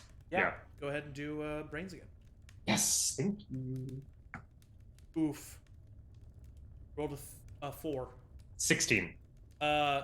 He kind of like... He looks around, and he's with such a failure... He looks around, and he vomits big time all over the table, and then he kind of just falls down. And Professor Durand takes that moment. Okay, well, that's the end of that duel. He waves a wave of his wand, and Gregory is like levitated up, put on his feet. His mouth is good, his legs are good, and the throw up kind of like dissipates into the velvet and just like goes away. And I'll go up, offer my hand to Gregory in a handshake. he slaps your hand and says, "You didn't have to fucking embarrass me." I didn't. Please. I was trying to be resourceful. And he walks away. Okay. Well, interesting. Good start. This is what happens when someone is using your aggression, someone is using their brains. Tactful or not. Any other volunteers? Next. To go up against me, or am I done? Please get off the table, Mr. Yes, Professor. Do either of you volunteer? Do I get house points for this? No. Oh. I want to wait for Winston to volunteer. Okay. Honestly, I would say Winston would probably volunteer at this point, seeing what just happened. Okay. I would only go if Eli did.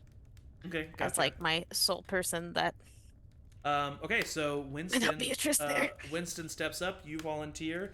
Professor Duran looks at you. Ward, am I assuming? Yes. Wonderful. Your father's a very good man. Please, you and Mr. Krupp. Krupp stands up, kind of like cracks his neck. Hey, Remy. Nice to see you, Winston. Yeah, good to see you too. Let's do this, huh? Best of luck. And go ahead and roll a flight check.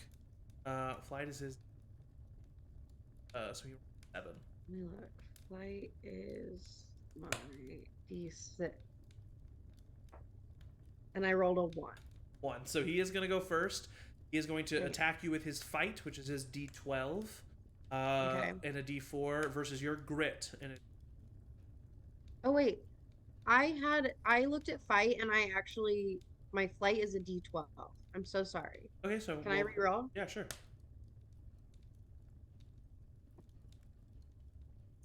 $11. Yeah. So you he rolled a 7. So yeah, you're first. So what do you do? I want to just with like 2 casual like flicks of my wand. Look at it. I want to can I tie his shoelaces together? I would say that would take a brains roll. Yeah, I'll do that. Okay.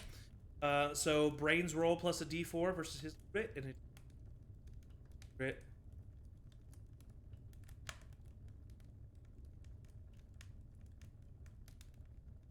$17. He got a 7. He tries to stop your counter charm. He wasn't walking towards you, so his shoes Well, get tied. Maybe I can't. I was wondering if I could maybe like do his shoelaces and then like a gust of like sand in his eyes at like the same time. I wouldn't say that could be at the same time, no. That's okay.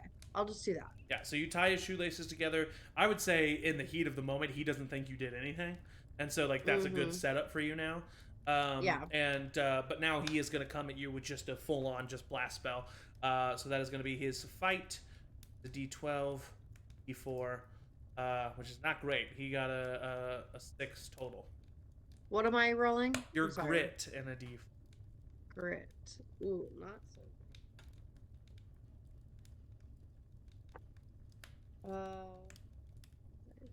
6. 6. He also got a 6. So he fires it, and you cast a shield, and it pushes you back a little bit. Like you literally, like you don't even step back. You like slide back for a second. He's got strong magic behind him, but you're able to stand your ground, and he's not able to knock you down. And it is now your turn. And what I will say is, well, what do you want to do? I want to like make him stumble backwards. Okay, so simple blast spell. So yeah, like a blast spell, like a blast of wind. Okay, yeah, I'm gonna say that's a fight. So a fight in a D4, grit in a D. You got a 14. Ooh, I got an 8. So you go to blast him. Oh, I got a 9. 9. I'll say with that much of a difference, five of a difference. You hit him with a spell, but he literally just stands there. He just kind of like takes it and he kind of chuckles, and then he's gonna come back at you. He's actually going to try to do something else. But go ahead and roll your grit and your.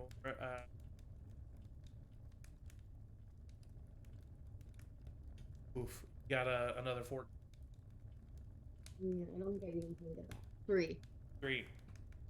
He grabs your legs and pulls them out from under. So you so you fall flat on your head, slamming your head against the back of the table, immediately kind of like going a little like like like a flash of white over your eyes. And Professor Duran says, 1 point, Krupp, and you have the chance to stand back up, and then go at it again. What do you want to do? Are his shoelaces still tied together? His shoelaces are still tied together. However, I am going to say, you tell me what you want to do first, and then I'll tell you what I'm going to do. Well, I sort of wanted to do the same thing, like another sort of blast spell, but do it on like the back of his ankles. Like try to knock his feet out from under him from behind. So what he just did to you. Basically, yeah. Yeah. Yeah, I mean, that's going to be another fight roll. Yeah. Actually, no, that's not what I'm going to do. Okay. I'm sorry. I'm going to look at him and say, oh, Winston, you don't want to do it like this. Just take a step back. And I want to try to charm him. Okay, so go ahead and roll a charm with your D4, and his grit. And grit. 13. 13. He kind of looks at you. I am going to say, you get a -1 to this roll. You still get a 12, so you beat him. But you get a -1 to this roll because after you got laid out and hit your head, you're starting to fear public shame. And so you are being somewhat associated with your fear, so you're getting a -1 to this roll, but you still succeed.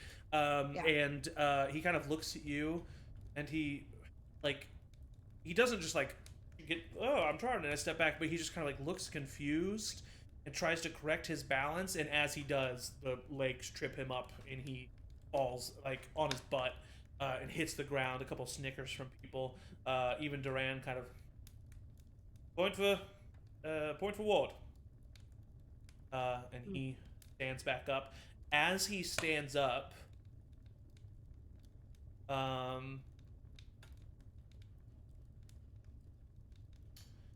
he is going to. I need you to roll a grit, Warren. He's. Oh. Not so great. I rolled a 24. Great.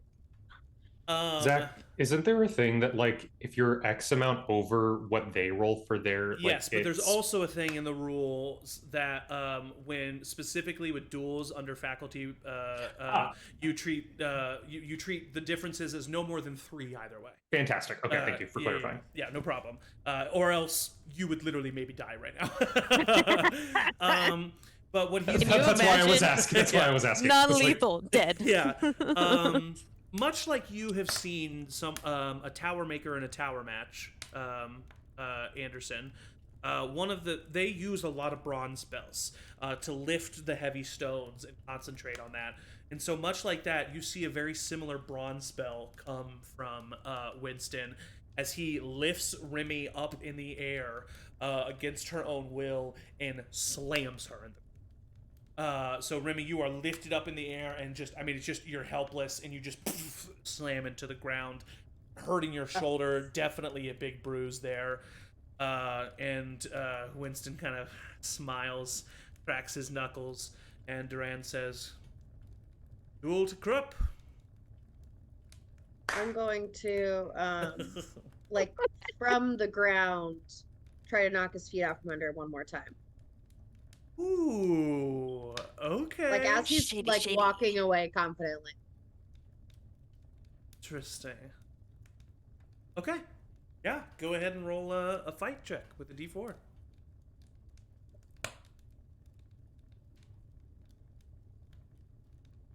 9. 9. Yeah, I mean, easily enough. He's walking away. You knock his feet out from under him. He hasn't gotten off the table yet. You knock his feet out. He plunges off the side of the table, slamming his like neck and collarbone into the ground, and kind of like rolls forward a little bit. I need you to roll a grit check. Just Oh, grit. shit. No d4. Shit. Your DC is an 11. 1. As that happens, you are immediately Fuck. brought up to a standing position. Your arms are pressed against your side, and your legs are pressed against yourself, as if you've been like constricted.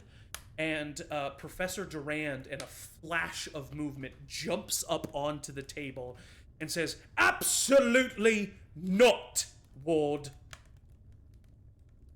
Duels are a place of respect and consent. This man turned his back on you and you used magic on him. Get out of my classroom." As soon as Remy broke free, they would just leave without a word. Yeah. He looks over at Pippin. Yep. And says, "Samuel, take Mr. Krupp to the infirmary." And they are escorted out, and Remy is out. Professor Durand, I just want to say that is not representative of the values of House Town. I just really want to let you know that whatever I don't really know her, but that is not how we act in this house. It was very disgraceful, and I don't think that was appropriate at all. So strange. I'm hearing your voice from right in front of me, but you're clearly up my ass. So, Very good, sir. Very good, sir. Thank you. and he rolls his eyes. Walks Thank away. you. Really proud of that line. I'm like sweating a little. That's fine. That's fine. That's fine. He thinks I'm funny. It's cool. It's cool. Remy, where do you go? I think I would go back to the common room. Hmm? And if there's any drinks left from the night before, get a drink. Okay, yeah. And As you were, go ahead. I think I would probably write like a scathing letter to my father that I'm never gonna send. Okay. But I'm like in the moment like convinced that I'm gonna send it to him this time. How do you think Remy feels about what just happened? What's going through her mind? I think Or Remy's their like mind? really conflicted and frustrated because Winston's a dick and was a dick in school, and they definitely like didn't mean to actually hurt him. You know, like they're not like crappy malicious. They just wanted to like embarrass him. But I think magic is they were dangerous. they were scared, and their like big fear is public shame. Exactly. And Yeah. so when they were shamed as a defense mechanism, they tried to like shame back. And they definitely didn't mean to like injure anybody. There's some guilt there. There's some, but as you're walking back to the common room, you spy in a hallway not too far from you. Travels. You don't hear what they're saying, but you hear talking. You see Professor Davenport, Professor Ivanka, Headmaster Green,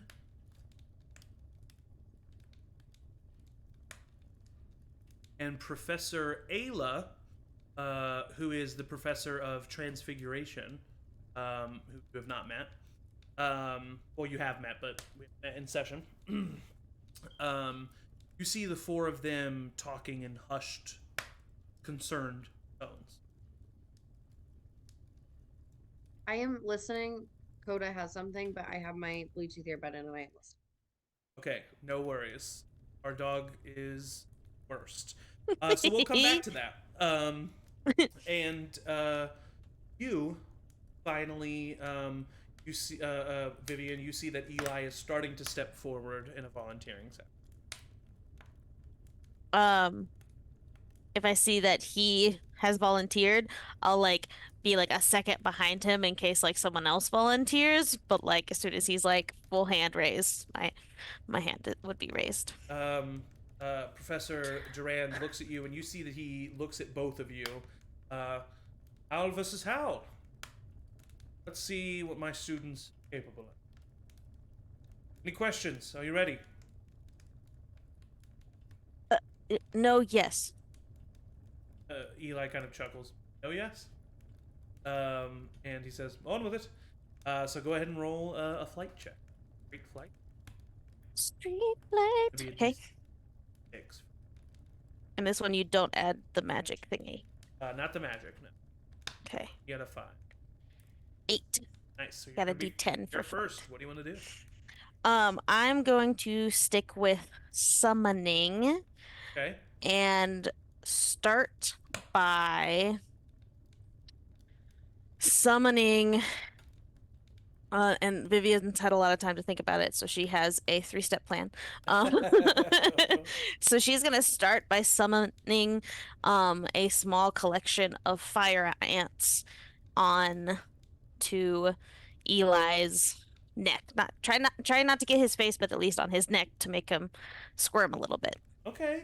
Yeah, go ahead and roll. I would say either brains or charm for them.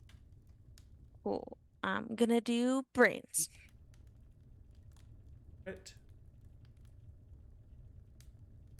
He got a 7. I got 12.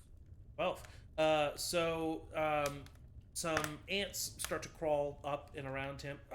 No. And he's definitely distracted. I will say, in this moment with his distraction, he's not able to cast an offensive spell. Only you ready for defense, so you get the chance to do something. Then about the same number of ants I did, I would like to summon marbles around his feet that he will hopefully trip on. Yeah, this I'm gonna say is straight brain. Okay.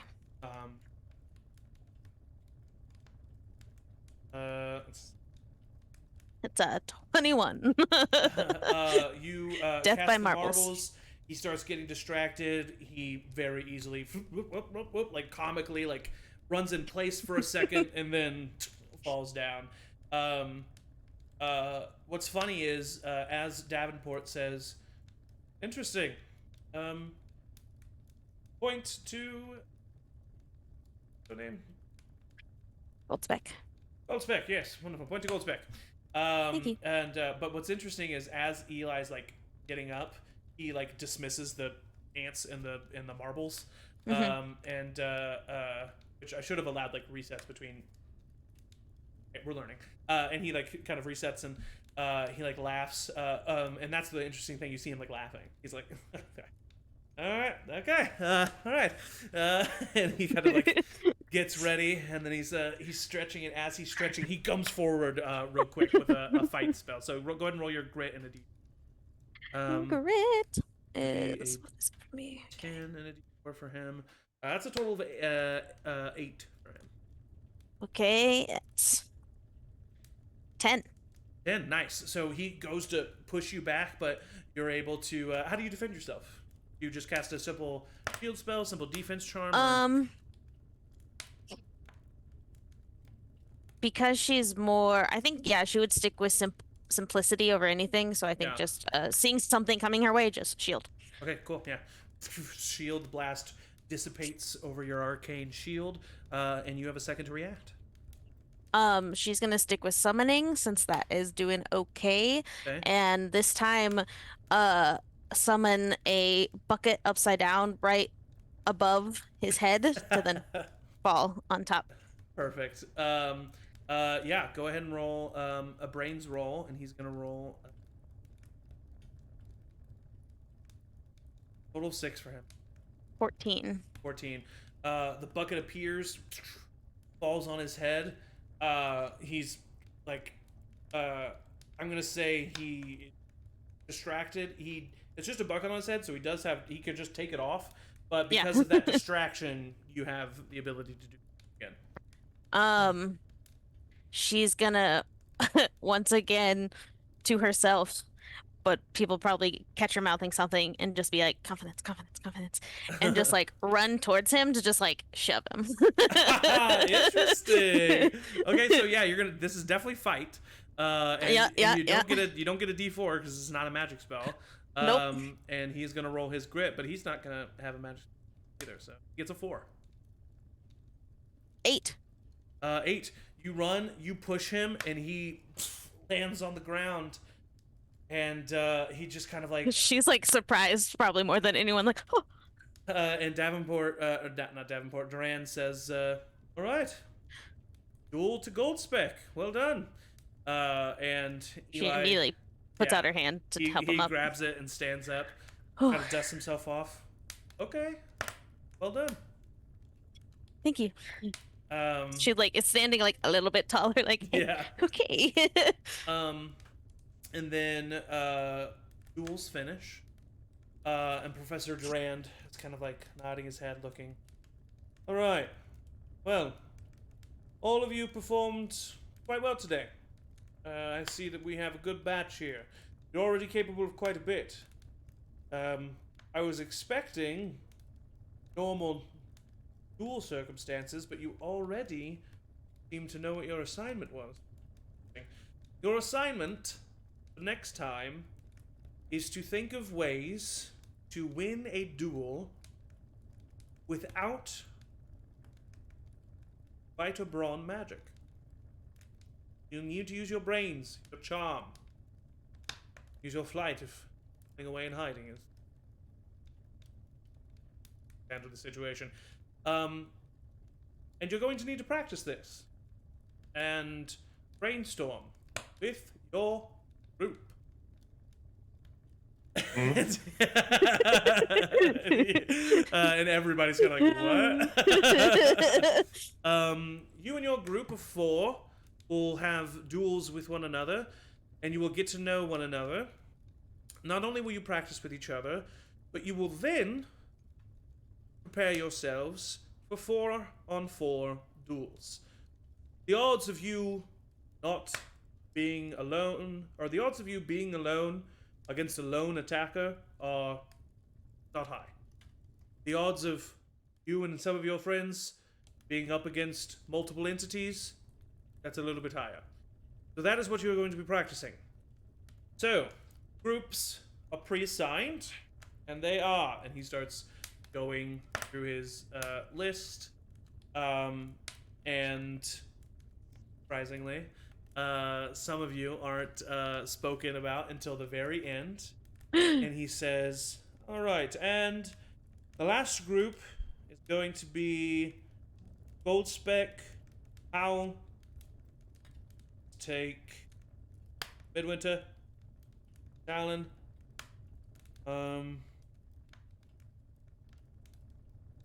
Pippin from Vine, Samuel Pippin, who has come back from taking Winston Infirmary, is going to well. And lucky you, we'll get the troublemaker, Ward. What? And he looks specifically at you, Midwinter, and he says, Midwinter, I advise that you start to learn how to deal with those who are different from you. I think this would be a good tip. All right. That's that. On to your next classes, please. And he dismisses the class, and we'll start to leave.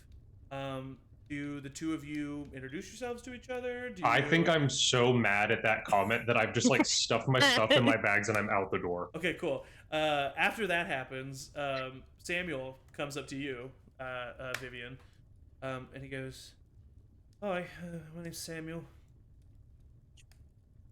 I'm Vivian Goldspec. Nice to meet you. Yeah, that was really, you did a good job. By the way, Samuel lost his duel. We put two, and he kind of like, that was something that he did. He put two winners versus. He said, "Oh, that was pretty smart what you did. That was cool." Thank you. I appreciate that. You had a lot of gumption in your duel. Anyway, not much of a duel. Oh, what do you write about? Absolutely everything. Hmm. It seems our other two people in our group have both stormed out. Not giving a lot of confidence for our group as of now. I suppose we should try to find them and decide on a time to meet up. Yeah. What other classes do you have? Divination and summoning. Maybe you'll see one of them in there. I have history of magic, potions. Oh. Okay. So, Yeah, if you see them, when should we tell them? This is weird that we're doing this. Guess we're the ones to decide. When should we meet, and then we can just tell them. maybe we try to find them like after dinner or something. Yeah, just kind of meet in the grand hall at dinner. Yeah, Meet you, Vivian. good to meet you. Go team. Go team. And he kind of walks off. As all of this was happening, you came across the. Well, you didn't come across. They're like, basically, you come to a T intersection. You can either go right to your common room, and then down further left is where this group of 4 professors is talking. What do you? I definitely want to try to get just around a corner and eavesdrop. Okay, so I'm gonna say, because this does have the potential for failure, so it does require a check. And I feel like this is a fight check. Light. Okay. Unless you want to try to justify one of the others. You can use charm to seem unassuming. Blend in. You can use I think brains I to try would. and find an angle. Yeah, I mean, I'll use charm to try to be unassuming. Like, I'll try to just like lean against a wall and like open a journal, but just like be right on that corner. Okay.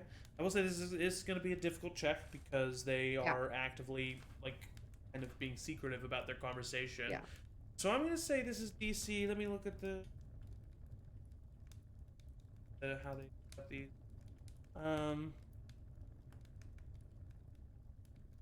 Yeah, and this is your 20, right? Mm-hmm. Yeah, I'm gonna say this is a D14. 4. 4. Okay. Yikes. Definitely don't have enough adversity tokens to get you up there. So yeah. Would this failure grant them an adversity Yes, token? but yes, this is going to be a failure, and you are going to get another adversity token. Adversity tokens I don't think are granted on spells, but I don't think you guys got any for. Even if I not. also took. Sorry, I took the unassuming strength, so I get 2 adversity tokens for every Nice. failures. Cool. So you get Yeah. 2 Nice. adversity tokens, but you did fail. You're kind of like leaning up against the wall, and just like you're a little shaken. So you're like you tried to go from like pure anger to like calm, cool, and collected, and are just like not able to do that.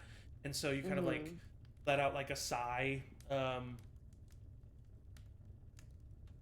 accident, and see that one of the professors kind of looks over at you.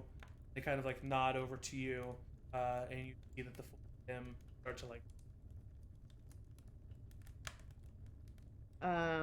I'll like give them a nod back and then walk in the other direction so that it doesn't seem like I'm trying to eavesdrop. Of course.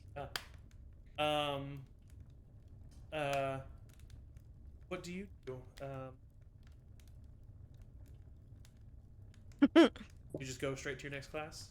Yeah, which either is, so my other 2 classes are charms and history of magic. So Okay, cool. whichever one's next.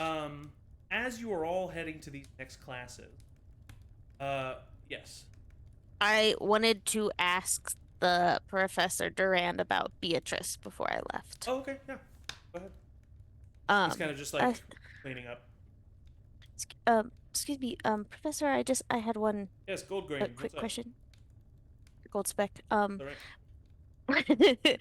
Um, I just one of the few people I was able to meet before classes started, Beatrice Moon. I didn't see her in this class today, and I just wondered if she was okay. Haven't heard anything.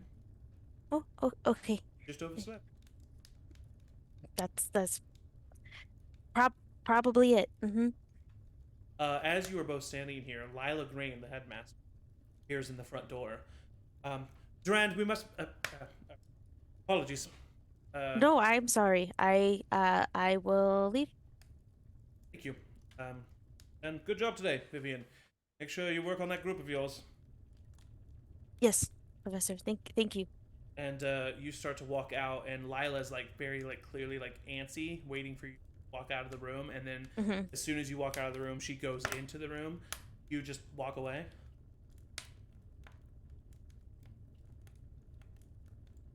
I would stop just outside the door and tie my shoe Okay. and only stay for that amount of time. Yeah. Before running. You would just hear, "We have a problem. We have to gather all the students in the Grand Hall." What's going on? A student has been. We need to gather everyone. The two of them, like, you hear them start to like head towards Run. and so as all of you are heading to your next class, Remy, I'm assuming after you, like, when it's about time for you to go to your next class, you are still going. Yeah, I like brewed for a little bit, and maybe I'm even like a couple minutes late to my next class. Okay. As you are all walking to your next classes, you are all stopped by various people who are heading in one direction. It seems like it's literally just like been spreading by word of mouth.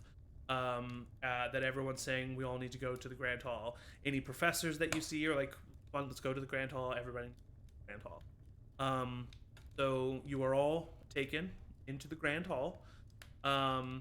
And everybody is incredibly curious as to what's going on. Everybody's wondering what's happening. This is obviously not great. Anderson, maybe you're even like,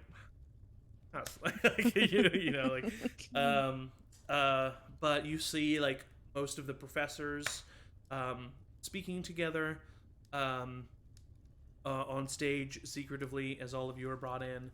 And then once everybody is in, Lila kind of like nods to the group of professors, goes to the podium, kind of, "All right, everyone, please be quiet. We have an announcement to make.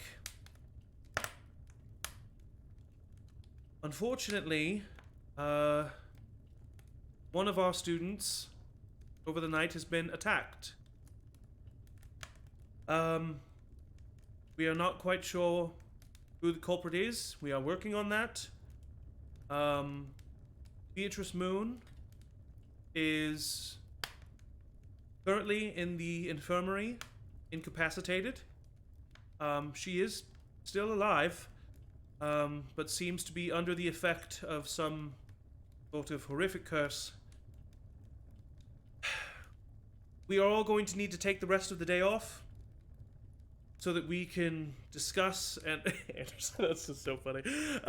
We are all going to need to take the day off so that us professors and faculty can discuss what the next steps are. However, she is alive. We do believe that we will be able to help her. The Institute is still going to continue tomorrow. Tomorrow classes will resume. In the meantime, stay careful. We are almost entirely sure. She's like hesitant. We are almost entirely sure that this happened in-house. We do not think that an exterior party came. That doesn't exclude the fact that perhaps Beatrice could have somehow done this to herself. We don't immediately think that it is an attacker, but that isn't a possibility. So for the meantime, It is prohibited to walk on this campus alone. At any time. This is for your safety. So you need to find a friend or multiple friends, and you see that like Sylvia is like putting on a show and like really acting emotional. Gregory is just kind of like sad, but fuming and shooting you eyes every once in a while, Anderson. And Winston is there. He has his arm in a sling, but he seems okay other than that. And as all of you are reeling from this new revelation, and Vivian, as you realize that your vision came true, so what did the other one mean? Did it happen? That is where we will end for the first episode of Wizard U. Thank you all so much. This was a blast. So fun. We have 3 more sessions of this, so stay tuned at Charm Persons for the continuing of this season of Wizard U. We will be right back here next week at 6:30 p.m. Central. Tomorrow at 7 p.m. Central, we have the next session of Curse of Strahd, which is very exciting. And then this coming Sunday, we have at 1 p.m. Central the next session. Hey, I'm here, bitch! Sorry, the bitch is the camera, not the audience members. Hey, me. There we go. It was my voice that did it. Yeah, 1 p.m. Central this coming Sunday, next session in Tearoth, and then, like I said, right back here in a week's time, 6:30 p.m. Central for the next session in Wizard U.